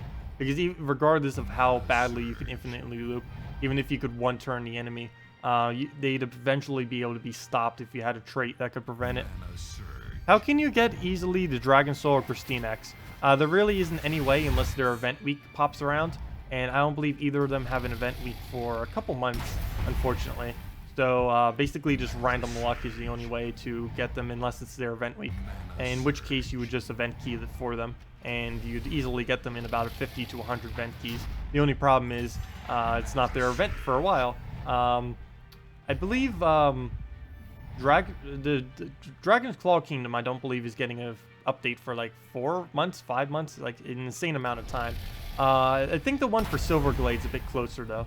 I need to go double check that though on the official list that we have as far as when things are coming, as far as event weeks are concerned. Let me see. I can go double check that on the other tab. It's somewhere's on the forum. I believe we only know up to mid-July though, if I'm not mistaken.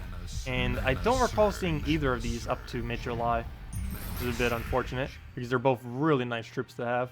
Though there's going to be other really nice troops to have between them. But as far as dragon teams are concerned, they're pretty vital towards late game dragon teams. Happy Easter, Deborah, and welcome! It's still not afternoon for me. I have 10 more minutes until it's technically afternoon. Well, technically 11. Because 10 minutes would be exactly noon. But yeah, good afternoon. Well, we'll use this again, but what was I about to say? What was I about to show? I don't know if I was about to show anything. Oh, I know what I was going to do. I was going to look up on the forum to see when the next Dragon's Claw and or the next Dragon Claw and the next oh, what was the other one? Also, what is this? Oh, and the next Silverglade. Oh, that's what got upvoted. I was wondering what that was. It was the thing I mentioned earlier, what the fastest Explorer team is. And of course, it's the Princess SPF Bombot thing. And now there's a whole discussion behind it. I didn't bother reading the rest of the thread. I'll do that later. Anyways, let me go see if I can find the updated list. Where's the more updated one? I need to go bookmark the more updated one. This thread that I currently have bookmarked is like obsolete at this point. Spoiler. There it is. Found it. Spoiler. Let me bookmark the correct one now. Bookmark. And okay. So here's the list for all of you who are interested. Bunny ears. Falling right off. For any of you who are interested, here is all of the upcoming event weeks. Spoilers, but no, it's not really too much spoilers. It just says when the kingdom is coming and what the trade stone will be. It's really good for planning your resources out. So it's actually good to look at even if you don't want spoilers, because it will help you out. And it will save you glory, and it will save you event keys and gems in general. But yeah, as far as... Oh, Silverglade! Yes, you'll be able to get Christinex on 3 months from now. There's no Dragon Soul. There is not a single Dragon Soul event anytime soon. But the next time Silverglade will be... Or next time Christinex will be in the drop pool. The Crystal Dragon, the one that I keep using, will be on July 24th. So that is an excessively long time away. But that is when the next event rolls over. I wonder if they ever will switch up the event system. Because currently, they can only do every kingdom twice per year. So it takes months, intervals of months, between every single time. Which makes it pretty hard to actually target with event keys. Which I think that's maybe why they're doing the crafting system. Hopefully it will allow making any troop. Because that would completely revolutionize the game once they do that. Not like it's anything new to have a crafting system, but you know, as far as how you spend resources, how you save resources, will drastically change if they ever add a crafting system that can actually create anything. But yeah, the one that I have in second slot, in 3 months from now, there'll be an event that you can event key for it. And whenever there's a legend in an event key, it is ridiculously easy to get for the most part, as long as you have some keys saved. Because it greatly reduces the amount of legends in the drop pool. Forget exactly how many are in the game right now. I want to say about 50 legends. I don't know for sure the exact number off the top of my head, but let's just say 50. There's approximately 50 legends in the game, but on an event key week where it's a specific legend, there's only 1 to 3 legends within the drop pool. So that is a drastic change that makes it a lot easier to actually obtain them. Oh, we didn't get the surge. Gosh, I'm getting really unlucky with these lack of surges on some of these. Yep, there goes him on deep 4. Double bomb bot. Luckily, we have some shields. We got shield on both the two that need it too, so that's actually pretty nice. The two we need to keep protected. Oops, move that over. Well, we got Christinex up. That'll replace one of the ones that Bombot kills, because he is going to get a kill, though he does not go for the cast. That's good for us. Let me not remove yellow. I was just about to, but that would not be a good idea. Should I shield? We can actually shield everything and keep them all alive if we want to right now. And I think I may do that. Where can we get 4? There has to be a 4. There's so many locations here. There has to be one that can do 4. Come on, where's our 4? Can we not get it off of there? Let's see. 1, 2... Nope, that still wouldn't be it. I want to take it for the purple, though. I might still just take that, even though it's not barrier for everything. Okay, there we go. So I'll make sure that only Dragonian Monk dies. Oh, it doesn't even happen. Oh, gosh. Well, he died anyways. Black Manacle, really? Okay, well, that happens. Guess I don't need yellow anymore.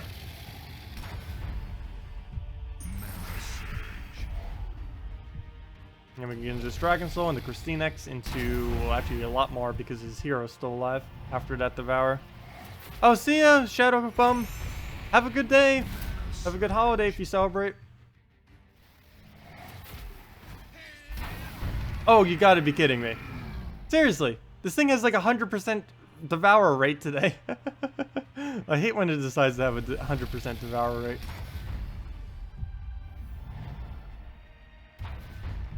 It's still winnable. We can win just with Dragon alone. The Christinex Dragon Soul is insane because you can just keep making more dragons to feed your Dragon Soul's damage, and it still is basically just as powerful as having a normal team. But that's not the problem. If he ends up devouring like this, he'll eventually kill our entire team. It's only a matter of time. But we'll throw this down. He has a higher magic than us, so we'll create 8 blue, which will hopefully land. And we do miss. At least we hit at least 1 pair. But we needed an extra turn there. We'll just go for a Dragon Soul. That'll give us the rest of the mana, gives us a little bit more into our Dragon Soul, and we can go from there.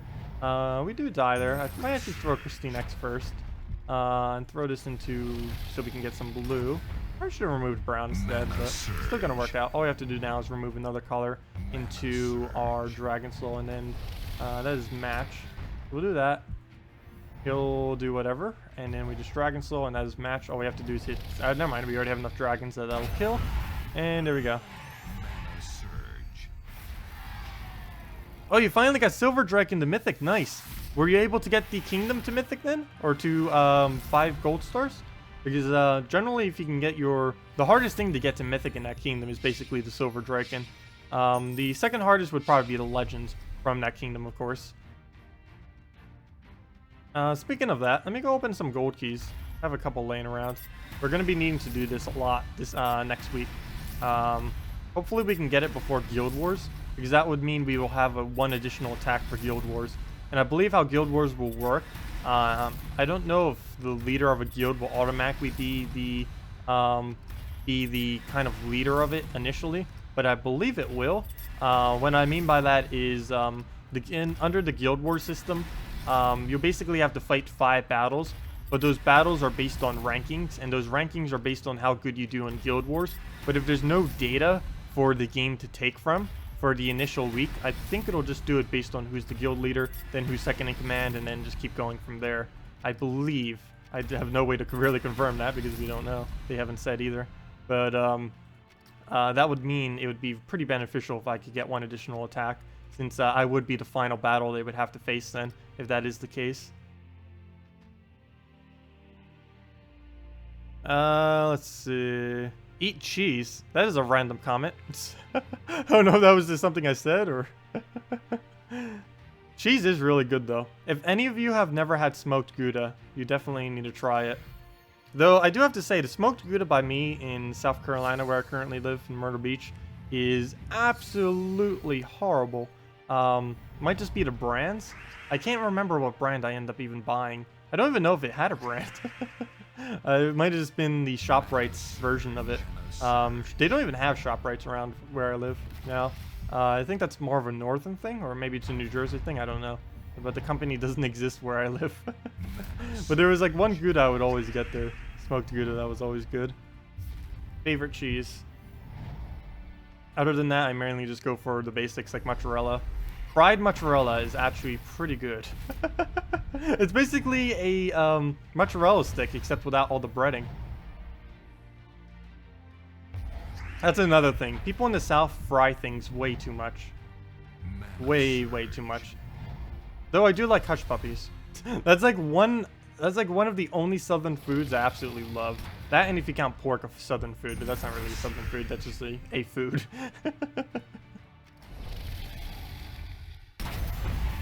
Hello, Chris. Welcome. Any chance the console version will be getting the Easter stuff? Seems as we didn't get the Easter event. What do you mean by the Easter event? We didn't really get an Easter event either, other than them making different colored skulls with little bunny ears on them, like what we're wearing. That's like the only thing they did was give bunny ears to the skulls. There wasn't really anything that came out for the Easter event. As far as the New Kingdom, if that's what you're referring to as the Easter event, you guys will be getting the New Kingdom probably in a month or two. I'd say definitely by the end of May, maybe even by the end of this month. I cannot confirm that though, because I know the main thing that the devs are working on right now is the new Guild Wars system.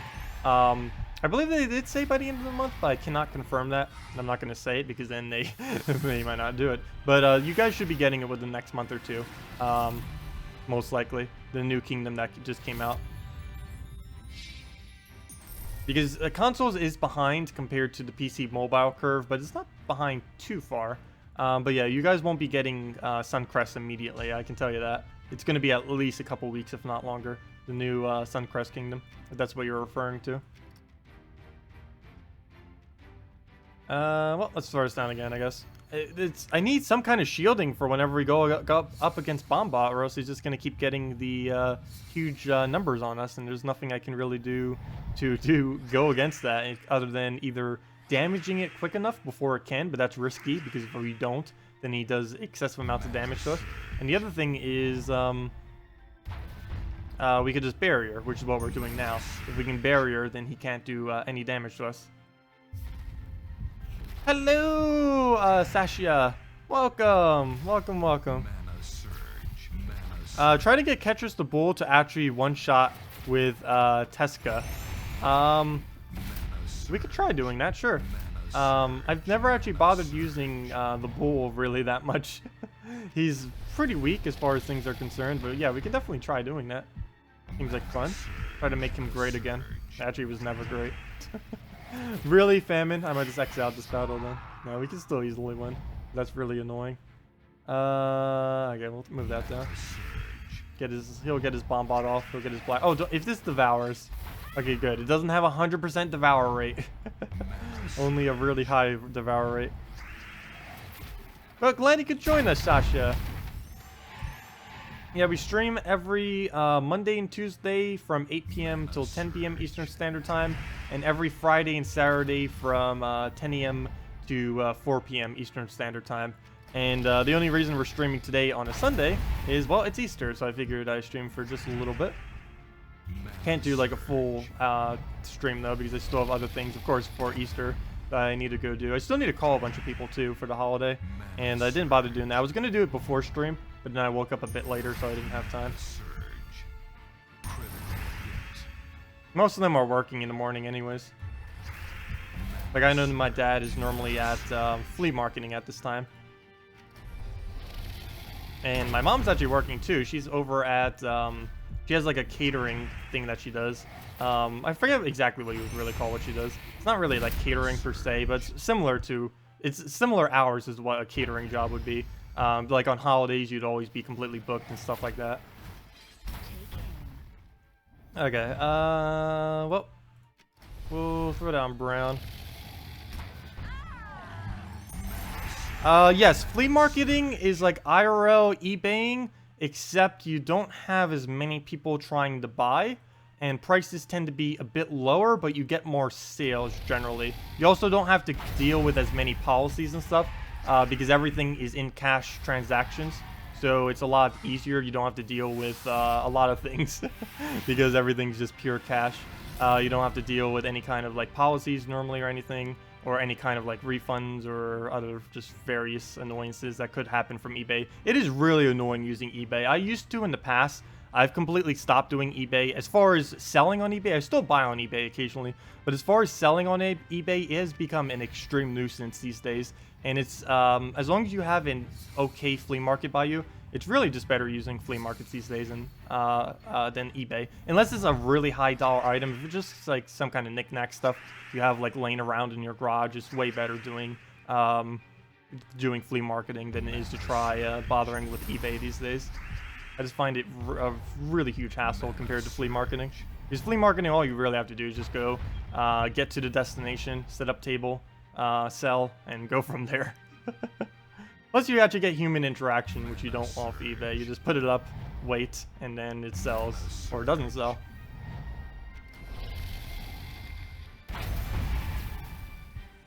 Mana surge. Mana surge. We'll put that down on yellows. Do you have to pay a fee to the market? Yes. Almost every single flea market you have to pay a fee for. There's very few instances where you wouldn't. And those are normally like community flea markets or something like that where you wouldn't have to pay. But all of them that are set up as a business that do it on a regular weekly basis, you do normally have to pay a fee. This can be complete. The amount you have to pay can change based on many factors. Based on the economic situation of the area you're in, as far as how poor or rich of a community it is, based on what day it is. Sunday tends to be the most expensive. Days like Wednesday and Thursday and Friday tend to be a bit cheaper, as well as Monday and Tuesday if they even have a flea market. Then generally flea markets are only a Wednesday to Sunday job. Particularly Friday, Saturday, and Sunday are the biggest days, and Sunday is the absolute biggest day for most areas as far as flea market is concerned. Yeah, it's sometimes they have it like per table or per spot. It's really different how much it could cost. Flea markets in general cost anywheres, basic flea markets anyways, cost anywheres from about $8 to I'd say $15, though they could run anywheres from 20 to hundreds of dollars depending on what the flea market actually is. Normally most casual ones don't go higher than $15 though, per spot per day. Hello, Ernard Plays, welcome. Mana surge.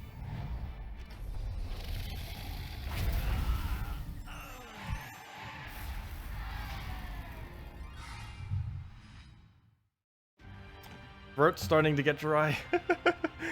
I started this on Friday and I only drank half. That's kind of interesting because when I did it last Friday, this was gone by like the end of, or like the beginning of Saturday. I'm drinking slower this time.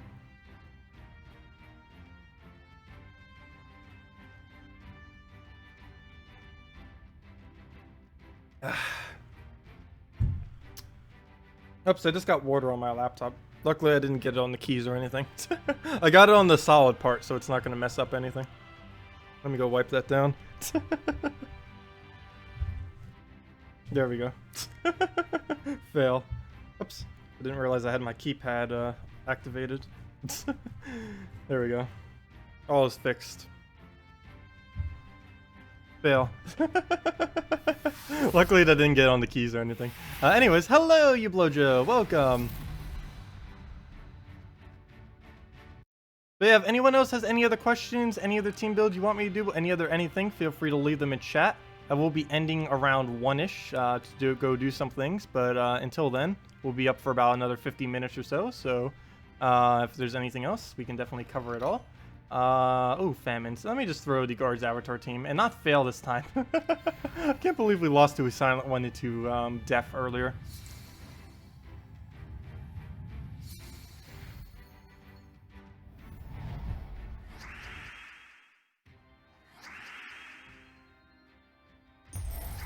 Yeah, generally, as far as flea marketing is concerned, you do tend to just go to, unless you're doing it like full time, you tend to just go to whatever one is closest to you. I know I used to go to about 4 to 5 different flea markets, many of which I actually forget their name, other than the Route 72 flea market, because that's the one I went to the most. But most of the flea markets do tend to have a different things that tend to sell at them. So it is nice to look around. You do normally need to scout out flea markets before you actually sell there, because you don't know what is actually going to be able to sell there. Even if you're doing it more casually, it's good to scout out a market at least once. You don't want to just go to a market you've never been to, even if it wasn't even just like lucking or anything. You never just want to go like straight to a market if you like don't know anything about it at all. Am I Eastern or Pacific time? I'm Eastern. Eastern Standard Time. East Coast, America. I've yet to ever leave this time zone. I've been as south as Florida and as north as Toronto, Canada, but I've never left the Eastern Standard time zone yet. I may eventually, obviously. But as of yet, I've been like completely up and down, almost as far as I could possibly go, but I haven't actually left it yet. Well, technically, I haven't ever been in anywhere in Mexico. That's also down there, but, you know, as far as I can go in, I went, like, literally to the tip of Florida.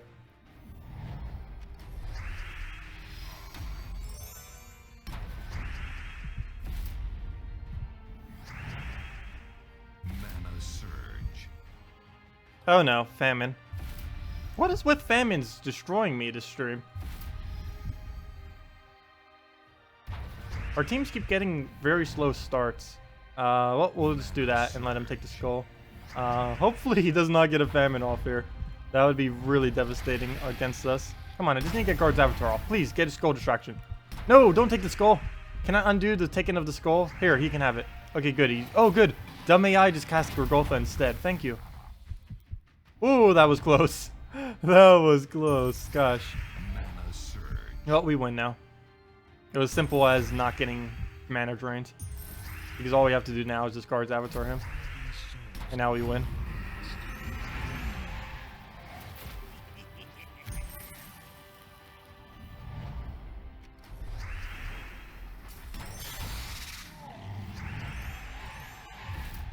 Oh, she used to make stuffed toys and sell them at local flea markets? Yeah, there's a lot of things that you could do to sell at flea markets, like crafts-wise, sometimes even food-wise, though generally, to sell foods at flea markets, particularly ones that are more regulated, you do need to get signed off permissions for it. I don't even know the process for that because I have never actually tried selling food at a flea market, but yeah.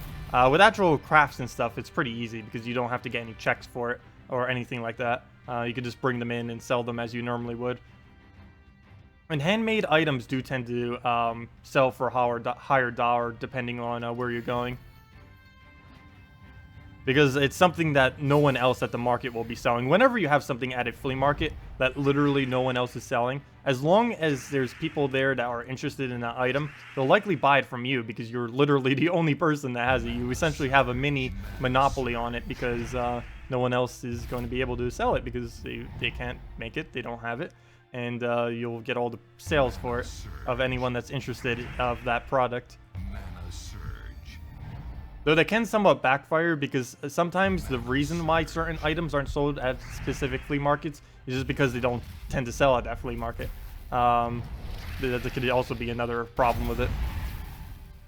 Yes, happy Easter! Also, hello, Genshwash. I have no clue how to pronounce that, but welcome! What should we throw? I'm so tempted to take that. That is so much mana just laying there, ready to take. I'm scared of what will happen if Mode Dragon. I don't know. Okay, we'll throw it, I guess. Maybe it'll still be there. Hey, it's still there. He'll probably go for it. If not, I might go for it. If he gets skull distracted here. Oh, he didn't get skull distracted. Oh, it's still there, though. It somehow is still there. I'm so tempted to take it. Yeah, I'm taking it. He gets skull distracted anyways from it. But we still end up getting the move even though we skipped it. Oh, never mind, that's fine. I thought that was a 4 times round. But all we have to do now is just cast. I think set type will be enough damage. I hope it will be. Come on, get the kill. Okay, and there we go. Discard the avatar and that should be enough. If not, all we need is 1 skull.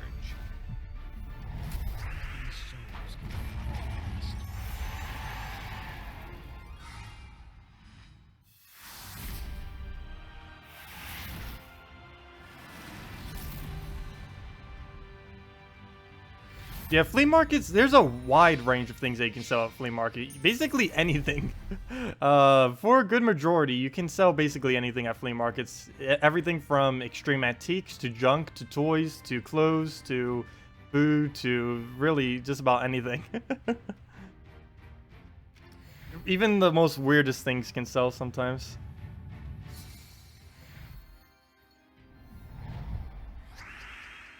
Okay, what do we do? We'll just let him do the skulls. Back when I used to do it, the main stuff I would normally sell is anything that I could easily get, that I could obtain for cheap from either just garage sales and stuff like that. Garage sales is actually a pretty good place to shop for them. But my biggest sellers were normally toys and Legos. Because one pretty good benefit about selling Legos at flea markets is, well, for one, you can normally buy them relatively cheap at garage sales. Because a lot of people at garage sales has no clue that they basically have a bucket of gold just sitting there. Because you'd be surprised how ridiculously expensive some Lego pieces are. And I'm not the best at really identifying them. But luckily there's a thing called eBay and you can look them up. There's also websites that buy individual Lego pieces as well as websites where you can also buy individual Lego pieces, so you can sell pieces that you think you won't need, or just sell out pieces that, or sell pieces that you think you won't need, as well as buy pieces that you need for specific sets and stuff like that. And you can end up finishing sets for relatively cheap, and then sell them for a lot more. Because a lot of people don't bother getting all the individual pieces, making sure the set is complete, and going from there. Normally for flea marketing, it isn't as important to have complete sets. As long as it looks like it's complete, of course you do need to make sure you tell them that's not completely complete. But as long as it looks like it's complete, it's normally fine for selling at a flea market. It's just when you're dealing with it on eBay, you need to make sure it's 100% complete, or else there'll be some issues with that, and they might send it back. Generally, I don't sell Legos. Even I kind of just end up stopping selling Legos on eBay, because one really bad thing that some people would do is people would get, like, you would send it to someone. They would steal the most expensive pieces from your whatever you shipped to them, whatever they bought, and then they would return it to you, do the eBay refund thing, and say, oh, these were missing these important pieces, blah, blah, blah, blah. And then eBay would just do it because they don't care. They would just refund them, and then they would not only get all their money back, but they would get all of the valuable pieces. So I kind of stopped doing it on eBay because I think I've lost $200 that way from people stealing pieces and then returning it saying, oh, yeah, you didn't send this piece even though you did. Also, there's also this slight chance that you just forgot a piece and then they're like, oh, I want a refund, you didn't give me this piece. And there are some people that are annoying like that as well, because you may like forget like a single piece somehow. And yeah, it's just a mess. That's why I stopped with eBay. It's just a complete mess these days. There's a lot of consumer protection on eBay, but the problem is there isn't that much seller protection, and that's why I don't really sell on eBay. It's more of a hassle than it is a profit. What do we do? I'll do it on purple. Mana surge. Mana surge. What on earth do we do here? We want to know. Let's see. We'll just move the red there, and then just swipe the brown. I mean the purple, I guess. Oh, he's gonna ruin it. He's gonna ruin it. He ruined it. Oh well, we'll just move that over. Take our red and go from there. Doesn't look like we can drop into an extra turn anywhere. Oh yeah, we can. Never mind. Come on, yellow. Ah, we don't get it. Yeah, SBEF does need to be fully traded for the Explore team of SBEF, Bombot, Black Manacles. SBEF, or sorry, not, what am I saying? Princess SBEF, Bombot, Black Manacles, and any brown troop in the last slot. She does have to be fully traded for it. And preferably your hero as Mechanist class needs to be fully traded as well. It's not a mandatory, but it is a lot quicker if you do have it traded. Princess SBEF's the only thing that's really mandatory to have traded, because if she's not traded, you're better off just doing a different team. It's going to be so slow with her not traded. Okay, so we can get a disable off. I do get very low damage for it, though. And as long as he doesn't Black Manacle Devour, we should be fine here. Okay, we're fine. So we'll throw this down on skulls. It may die, but I'm not too worried about that. Yeah, it's going to die to his skull. We can just set tight warrior it, get the last of our Dragon Soul mana, and go from there. So we will get the buff off. Get a little bit of damage. Gonna need to double cast that again. Gosh, we don't really have that much damage on him. Mainly because he did get a Bombot off before we could get our Guard's Avatar off, which did a great deal of damage to us. Not good. Okay, so that goes down. Do we do blue into that? I think we can cascade yellow. Oh, let's move that down.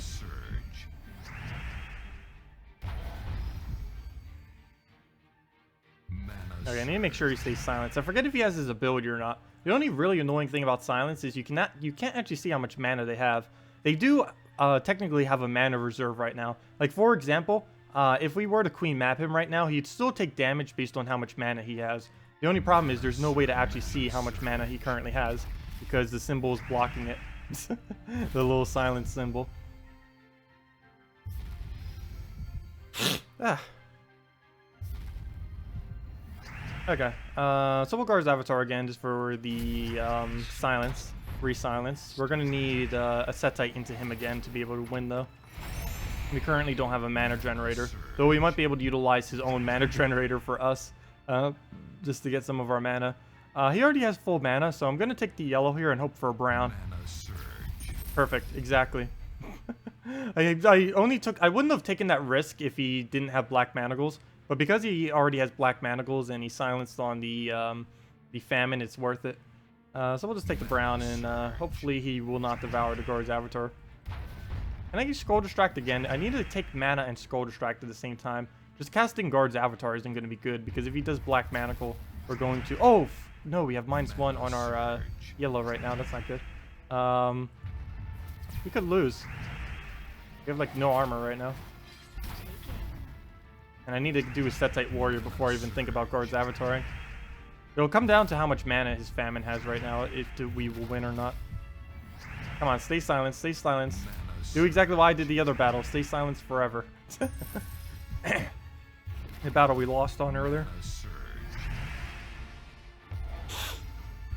Oh, that's not good.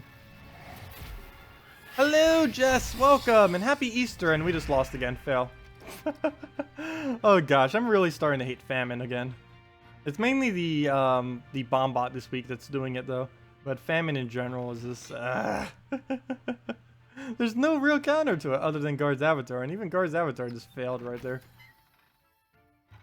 Okay, I'll just Justice Team this thing. Why not? Oh, why did I click Edit Team? I meant to click Battle. Into battle. But yeah, if there's any questions or team builds you guys want me to do. You found a famine, death, famine team earlier. Oh, those are really annoying. They're pretty easy to counter though, because you can just humility first lot. Those are a little bit easier to do. But when they actually have a designated team with like the bomb bot there on 50% bonus, that's normally enough to counter out Guard's Avatar. Even though Guard's Avatar counters out the famine, the bomb bot counters our Guard's Avatar if we can't get a quick enough cast on it, which will put us back by a lot. Oh, we'll just move that over and start going on our Valkyrie. Does the reduced Gem Masteries half trait stack? Yes, it stacks, but it stacks additively, not I mean it stacks multiplicitly, not additively. Meaning 2 of them is not 100% negation. The first one is 50%, then 25%, then 12.5%, and so on. It's not a full 100% for 2 of them. It doesn't do that. You'll still always have some chance of them surging, because it never goes all the way down to 0. I believe the max you can reduce it by, if you do 4, what would that be then? That would be, let me actually see. I don't know what that is off the top of my head. That would be 50, 25, 12.5, and 6.25. The max you can possibly have is a 93.75% reduction on their hero masteries. So you can never have a full 100% reduction on it. And you have to keep in mind that this is their mastery reduction, not their actual surge chance. So even if you reduce them with 4 mastery, or 4 of those, for 93.5% reduction, they will still have a chance to surge a pretty high amount. Because if they, let's see, let me take it away. Actually, let me calculate that onto my own real quick, and I can kind of show you. Because even if I have a 93, the reduction I just said, a 93.5%, I will still have about a 20% mana surge chance, which seems a bit odd, but it will still happen. I will still have like a 93 or 20% chance or so. So it's not really worth using too many of them. The most effective you can ever get is having 2 of them, which is a 75% reduction, and that's about the best value you can get as far as spamming multiple jinxes on your team. The best thing that you can put in first lot on this team, I believe, is either hero using archer class or a... Oh gosh, he's going to drain my mana if I do that.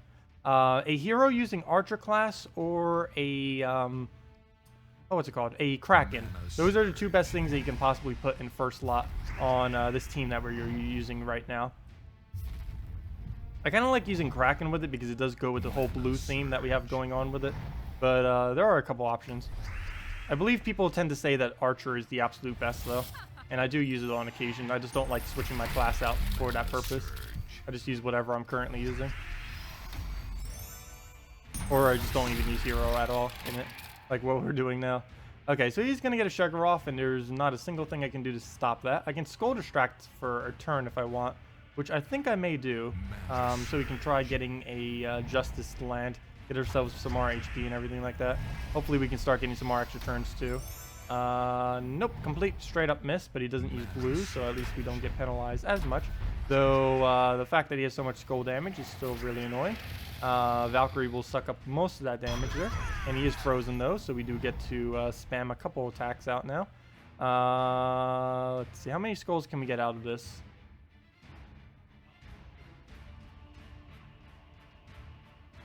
4. We can do 1, 2, 3, 4, make that 5. We can get 5 skulls out of it, though I don't think I'm going to go for the 5th. I'm probably going to go for blue mana instead. I'll let him skull distract.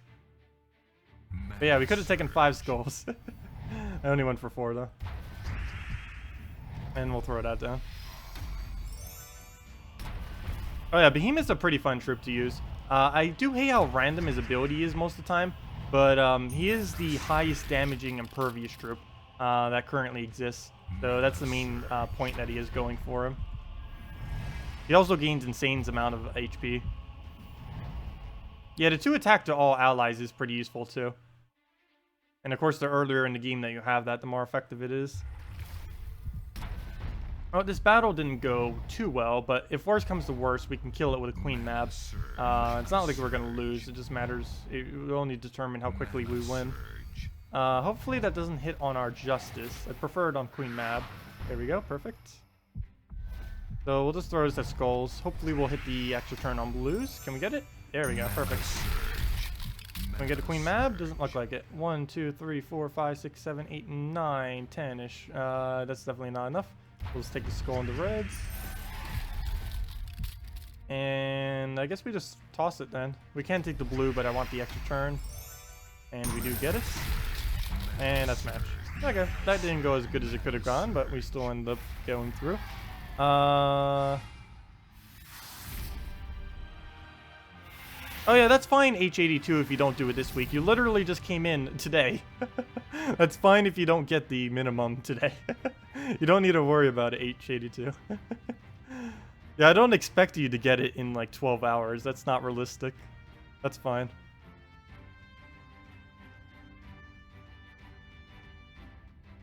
Oh, you mean every single week you may not have it until the end of Monday? Well, that would be fine. As long as you do it before Tuesday, that's normally fine. Because as long as we can get all of our guild sentinels for when Guild Wars starts, as well as all our gold in on Monday, then it's normally fine. Generally, as far as tasks are concerned, that wouldn't really matter. It would matter more when we start doing guild sentinels to have them done like as immediately as possible, because they would definitely 100% need to be done by Tuesday morning, like Monday night, basically, at the latest. But as far as gold is concerned, we finish all the basic tasks and get to legendary tasks within the first 6 to 12 hours. Sometimes even quicker if we have a lot of people on, if there's like a bunch of hype. Like this Monday, given that the new hero classes are coming out, there'll probably be enough hype that we'll probably have them done in like 6 hours. I wouldn't be surprised if we have it done in like 6 hours from the new update going live. But yeah, we do tend to do it pretty quick. Also, Demon Angel, why haven't you contributed any gold? I just noticed that. But we did end up getting Demon Angel back recently. But he's not contributing. He did all the skulls and everything, so... I mean, all the trophies and everything, so he's still doing a bunch. Don't know why he's not doing gold for whatever reason. What should I throw at this guy? Should I throw it back? I haven't been using Garuda that much. I'll really be doing more Garuda. The new legends. And we get him at Mythic tomorrow, too. So we'll get to mess around with that. Oh yeah, I need to show the key opening as well. Oh, I might need to do a separate video for the key opening. That or do it as a little... I might need to edit it tomorrow and then have it as like its own separate thing.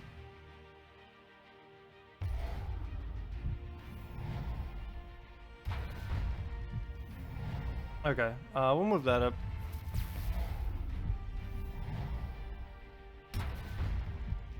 You've had a lot of success this week with 3 flame cannons and an alchemist. I have been seeing some people do that.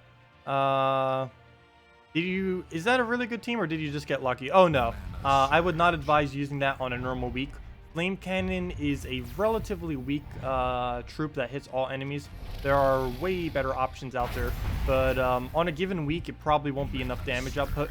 The other problem it'll have on a normal week is if you're ever up against true damage, it'll die extremely easily because the Flame Cannon has a very high armor, but because of this, it has a very low HP, and it's basically going to be 1 to 2 shots from true damage. So you do want to avoid really using it on a normal week. But until the end of today, it will definitely be fine since it has a 50% bonus.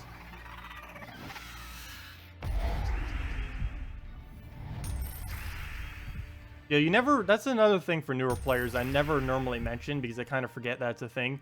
make sure not to ever overextend your souls on a given bonus week, because it's normally not worth spending too much. Like if something has a 50% one week, that doesn't mean it's always going to be strong. It's kind of hard to really scale how strong a troop is when it has like 50% extra bonus, because almost every single troop in the game will be good if it has a 50% bonus on it. So you do have to keep that in mind. Never like overspend, or even really anything beyond like 10 levels, I think, might be a bit too much if you're not going to be using it on a regular basis. Okay, I have no clue what I want to do here. I'm scared of what he might devour. Oh, will he devour our behemoth again? That would be great. Let me throw this down. If worse comes to worse, we'll get red generation. Okay, good. Oh, and this is a perfect one to cast. He ended up aiming at it anyways. Perfect. And that's match. Oh, it should have done behemoth. We would have just won. Fail. Oh well. At least we get max souls for doing that. Are event troops in missions and challenges during this week? Yes, they are. And they are very annoying to face sometimes. But yes, when you fight them in quest lines, when you fight them in arena, when you fight them literally everywhere, they do have bonus stats. So like if we go to Adana right now, every single one of those Adana troops, even the one controlled by AIs in the quest system thing, or everything is controlled by AI, but the ones like in the quest system and everything, those are all on bonus this week. And that's applicable every single week where kingdoms have, or anything has any bonuses, which is literally every week. This depends on how much they have as a bonus. But yeah, if we go to Adana real quick, you can see like everything there is pretty high. Yeah, like if you go over here, I'll go show you. That's why you've been seeing so many Adana, so many Bombot teams, so many Black Manacle Bombot teams. It's because over here, if you go into events every single week, it's applicable to all versions of the game. You can see what all the current events are, and every single week there are 2 different types that have 25% extra bonus. All Adana troops end up having, or well, this week, all Adana troops have 25% extra bonus, and all mechs have 25% extra bonus. So do keep that in mind. Every single week there are some that have slightly higher. This normally doesn't change the meta too hard, but weeks like this it kind of did, because Bombot's already so powerful, and then they made it even more powerful with 50%. And it can change from time to time, like what's actually good on a given week. Generally, you can use the same teams every single week, and it won't really change much. What is I about to do right here? Something else I was about to explain. Oh yeah, I was about to just comment on this. They really need to raise this. I don't know if they've really tested, but I know from when I was doing on my Let's Play account, from what I've been hearing, they need to raise this to like level 25 or level 30. This is way too low to have it at only level 10. You don't even like finish out the little tutorial section thing at that point. And the main issue that happened is the week, I noticed this a lot, or particularly, was the week when Broken Spire had the event, and it became almost impossible for newer players to complete out the first kingdom, because it had like all the bonuses on it. So they really should extend this up to like level 25, maybe not up to 50, but definitely at least to 25. Keeping it at the current of only level 10 is way too low, because these don't kick in until that level, but obviously that's still a bit too early, because you don't even finish Broken Spire by then, and then you sometimes have to fight ridiculous troops. Like right now, if we were to try going and doing like, let's say, the quest line, and we had a bunch of challenges here, of course there's no mechs there. Of course there's no mechs there. Oh wait, never mind, there's mechs here. But you can see like all these still have all their bonus stats because it's mech week, like the tank bot and stuff. So it's a little bit annoying, and those are all in the quest line and everything too. And it makes it a lot harder, particularly for newer players, to actually get through the quest lines. So it'd be nice if they actually raised the cap on it just a little bit. Also, what on earth is this? Triple Bombot. Let me go get the, what's his name out, the Dragonian Monk. Get some barriers so we don't die to the spam. We'll get that up. Is it okay to put leftover Halloween candy in Easter baskets? I don't see why not. As long as it's not expired and doesn't have razor blades in it. No, but yeah, I don't see why not, as long as it's not expired. That seems like some good budgeting right there. Just reusing old candy that you have laying around.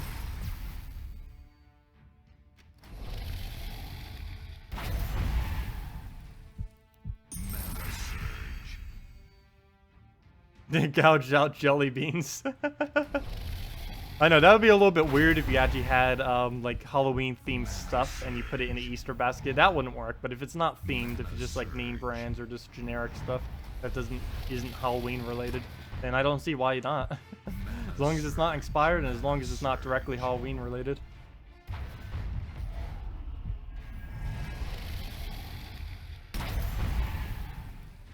Actually, that reminds me. I randomly have these peeps. I was gonna eat them, but they're like so ridiculously sugary. I don't know. They're like pure sugar on top of marshmallow on top of sugar. Oh, you guys can't see it. What? This is yellow. How is this not showing up? What? What? What? What? That doesn't make any sense. This is yellow. This is yellow and it's green screening it. What? What? Well, you don't get to see it. I don't know. I like peeps. I can never eat too many of them though. They're like pure sugar. I do like getting festive related foods or candies for whatever the holiday is though. Even if it's just something small like that. Although you can't see it because it just got green screen. I guess I could disable the green screen for a moment, but oh well. I think you all know what like those little peep things look like. Actually, they're little bunny versions of them. You never had peeps. How could you? No, they're all you need to do is just put sugar on top of a marshmallow and you got a peep. That's basically all it is. Pure sugar on a marshmallow. That's literally what a peep is. Mana surge.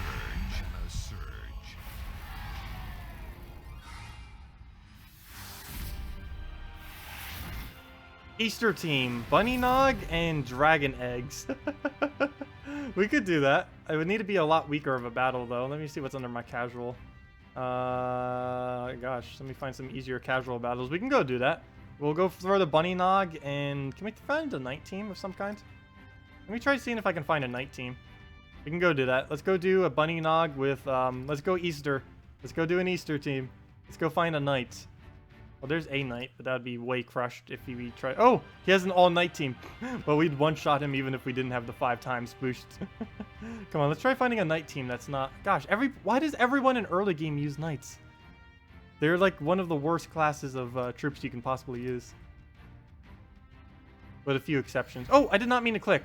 What on earth just happened? What? I did not click the battle, but we're in a battle of some kind. Okay, let me just X out of this. I did not mean to do that. Fail. Let's see. Come on, let me find a night team that's on like 2 trophy or 3 trophy. No one uses these in late game. Okay, I might just have to do whatever this battle is, I guess. Come on, we need to get at least 1 knight. There's no point in using a bunny nog if they don't have a knight. Come on. Oh yeah, we can throw a jackalope too. Hey, an egg. It's only a dragon team though. Come on, please, knights. Maybe I should just went for him. I think he's a knight. No, he's an ogre. No one using knights. I need. Come on, we need at least 1 knight on the team, even if it's Corvash or something. That's not a knight. The pirate, arg, from Pirate Week. I still have the eye patch too. I'm keeping it in case we ever need it for whatever. I don't know what, but I kept it just in case. You never know. Okay, well, I might just do a battle at this point. We're not getting any of them. Are you a knight? No, it's not. Gosh, he's a divine construct. I can't even get him to be a knight. Might not work out. That or I have to do a 1 trophy or something. Oh, come on, that 1 trophy doesn't even have it.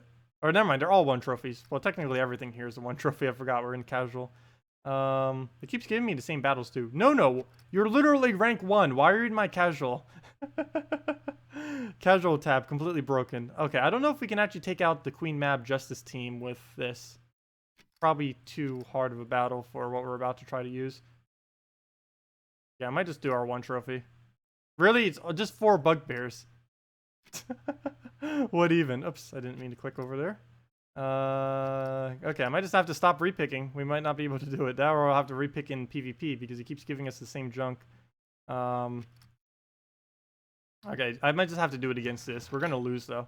I can guarantee we're gonna lose right here. But let's go try it real quick. We'll throw it into Jackalope and everything. Sure, we'll throw it to Jackalope. It kind of looks like a bunny. The Jackalope kind of looks like a bunny. Everything that looks like a bunny. Bunny Nog. Dragon Eggs. This is going to be a horrible team. I might need to bring it down. Okay, we're going to need an easier battle than this. Dragon Eggs and another Dragon Eggs. I don't know. Is there anything else that looks festive, like an Easter-related theme? Other than that, we'll probably just go with this then. And I'll probably go, what do we go for banner? The problem is the bunny, the Jackalope ends up denying our colors. I kind of need it to not even be in it. Oh yeah, Tezca. Duh. Duh. Forgot about that. Let's go put a Tezca into this. Let's see, Tezca. There we go. We don't have any red though. The only problem. Okay, we'll let the Jackalope die, I think. Because it's going to deny our mana. We'll go a brown purple to get the quick bunny nogs up. And let me just repick a couple times because we will not be able to win against what we're up against right now. Not even remotely close. And let's see. People say that clicking chat here will fix the infinite lag. Oh, it did that time. Interesting. Villager. Come on, peoples. Why is no one using knights? I just want to have one knight battle. Okay, he has a knight right there. I know this guy is ridiculously weak, but I'm going to do it. Oh no, this guy might be too weak. Come on, 7,000 rating. Doesn't even really matter too much what it is. I shouldn't say that. It does matter quite a bit. Come on, get a 7,000 rating here that has a knight. There, let's do this guy. There, perfect. Perfect. Okay, let's do this. Let me switch this order, actually. There we go. Let's do this one. Let's do this one. Okay, should be fine. Maybe I should have set one to yellow. Yeah, currently my hero looks like a bunny too, as well as our head. Okay. Hey, no music. Come back, music. Music, come back. Okay, well, let's go take our browns then. Oh yeah, he has fast. I forgot about that. If we take one skull, I think he dies. Mana surge. Wrecked.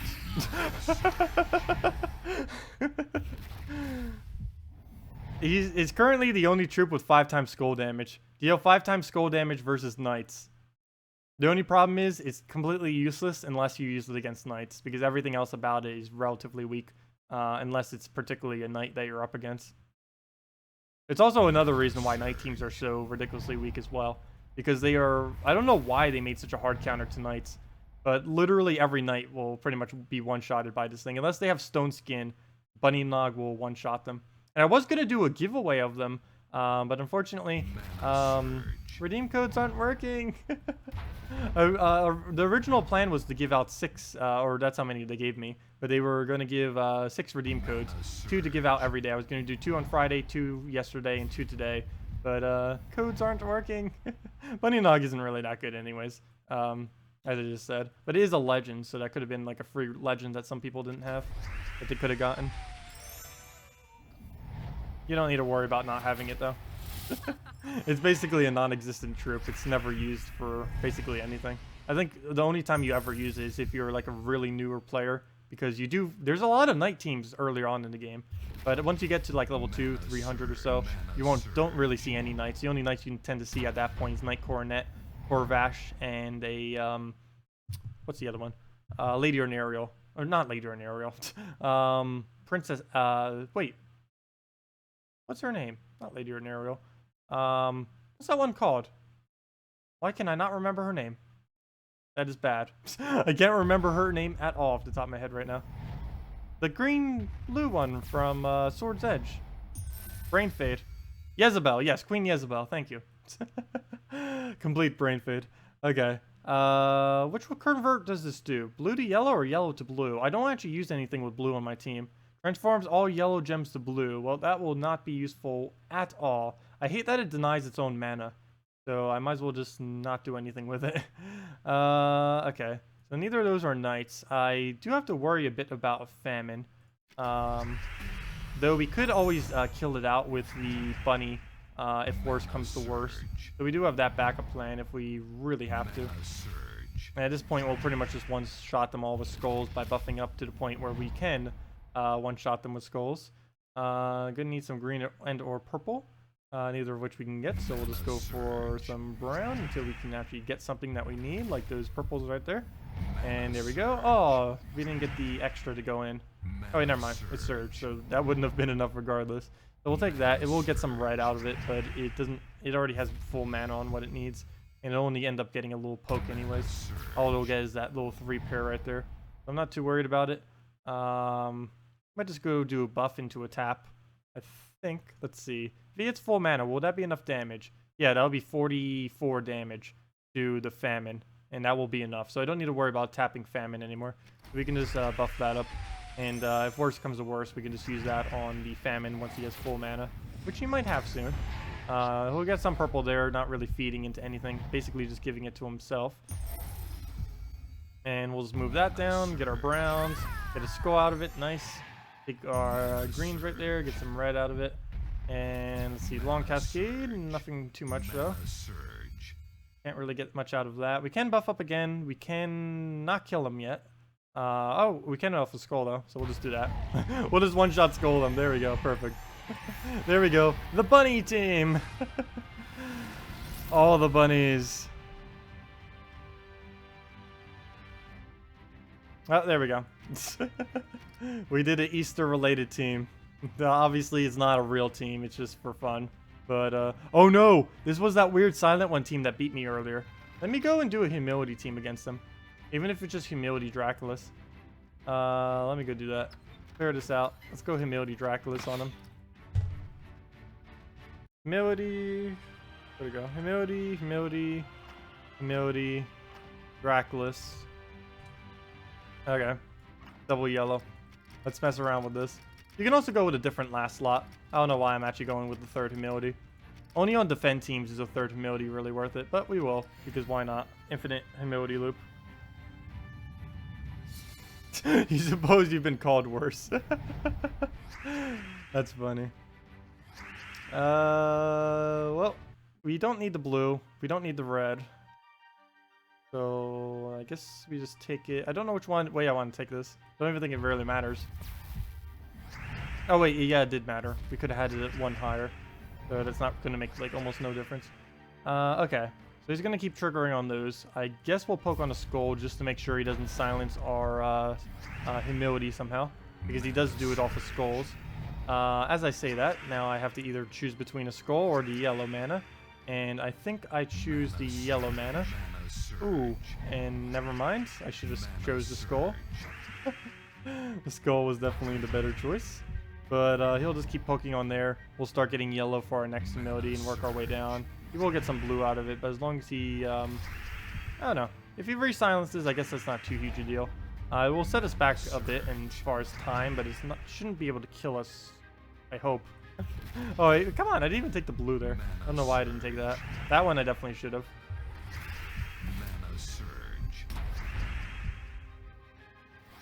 I think I'll do one more battle after this and then kind of wrap it up for today.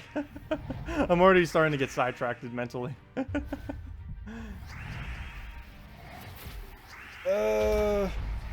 Probably more like an intern. He doesn't pay me.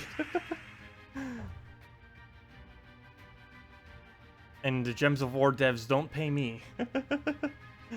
That'd be nice if they did. Really? Well, there goes one of them.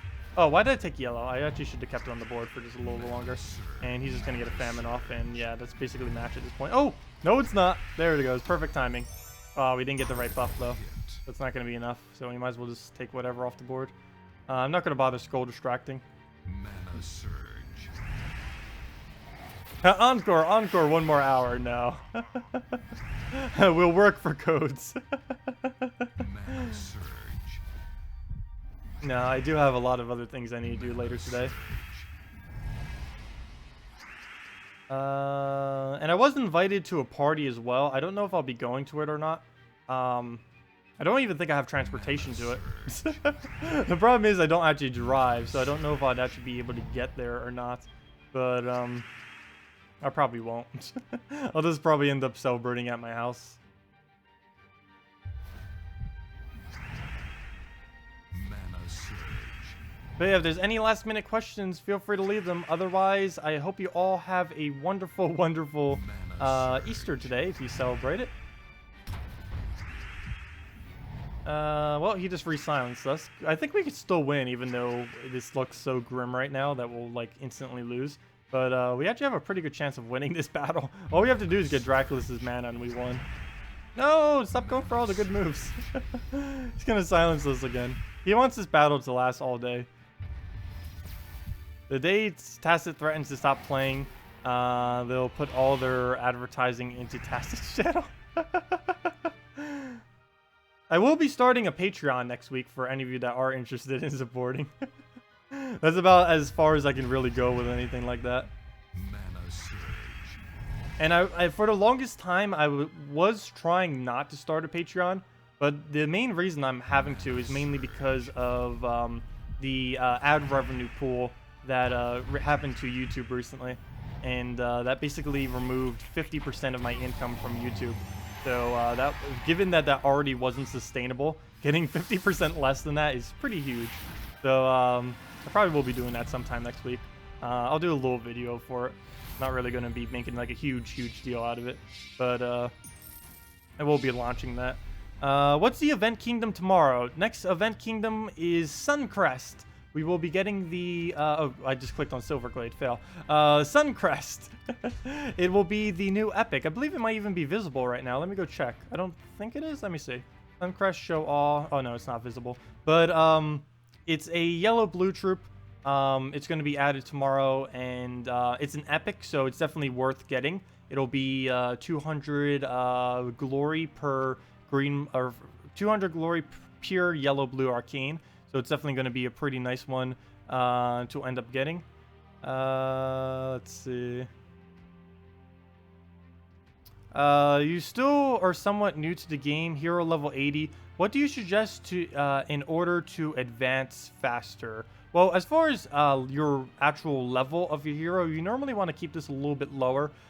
Easiest way, I think, to progress faster is learn to do arena on normal and hard difficulty. Being able to do this gives you a huge amount of souls as well as a decent amount of glory keys that you'll be able to open for more troops as well as leveling up troops. This is the easiest way when you're first starting out in the game to be able to accumulate souls. As far as another option is, if you complete out Zolkiri, you'll get a troop called Tyri. Tyri is really good at farming treasure maps. She has a 20% chance per cast to get a treasure map. Plus, she destroys gems from the board, which accumulates mana for you, allowing her to keep casting her ability pretty well. And you use this for a treasure hunt minigame, which gains pretty much every major resource within the game. And doing this gives 0 EXP as well, so you won't be advancing the level of your hero. It's actually bad to level too quickly when you're first starting out, because PvP and Arena are both scaled on your level. And the higher your level is, both of them are relatively going to be slightly harder if you are a higher level. Should you go with treasure maps? Yeah, I think treasure maps would be your best bet. Get a Tyra if you don't. Make a small team with that, like with Dryad or Goblin Shaman, or with a Green Seer Giant Spider combo if you happen to have those. Otherwise, just go Dryad Goblin Shaman. That one's easier to obtain. And just farm up maps. The best challenge to do it in is this one right here. The Stone Wall and Broken Spire, because it starts with a Fortress Gate. The easiest way to do it is to have the mana generators and either go for an infinite mana generating one or have something on your team that can target troops and then just kill the Luther, kill the Stone Giant, kill the Archon statue. Then all that is left is a Fortress Gate that can no longer attack you, and you can farm a bunch of maps off of that. So yeah, I would definitely say stick with the treasure maps. But anyways, I will be wrapping up for today. I hope you all have a wonderful, wonderful holiday. I will be streaming. Next stream will be tomorrow from 8 p.m. till 10 p.m. Eastern Standard Time. Relative in time, that is 7 hours from now. Tomorrow is when we're going to be streaming next. We're mainly on that stream going to be going over the 3 new hero classes that we are getting. Tomorrow, there's going to be 3 new hero classes. I won't be doing them in a video, like an actual video, until probably Thursday, because we need to get 750 wins, 250 wins per class, and that is going to take at minimum 9 to 10 hours, if not longer. So that'll be a little bit of time. I'll need to grind that out sometime, probably on Wednesday, most likely. So I won't be able to have those out immediately to show them. But we will be kind of briefly going over them next stream and seeing what they can do and messing around. We just won't have the hero weapons immediately. But yeah, anyways, have a wonderful rest of your weekend. Have a good holiday for any of you that celebrate. And I will see you all later. And I guess this is the last time we get to wear the bunny ears until I have to retire them until later. I've kind of almost completely broken these. Feels like they're about to break in the corner. This little thing is like flopping all around. And I don't know, should I break it in half now? This is so ridiculously easy to break in half. Like I could put like no pressure right in the middle there and it'll just break. Maybe I should break the other ones that are useless. No, I won't break either of them. But anyways. Anyways, well, I gotta put it back on if I'm gonna end it. Get it all in frame. Get the whole egg, or the whole ears in frame, kind of. Well, there we go. Rip the bunny ears. No, I'm not gonna destroy the bunny ears. I would never do such a thing, maybe. But anyways, thank you all for joining us. See you all later, and have a wonderful rest of your day. Goodbye, everyone.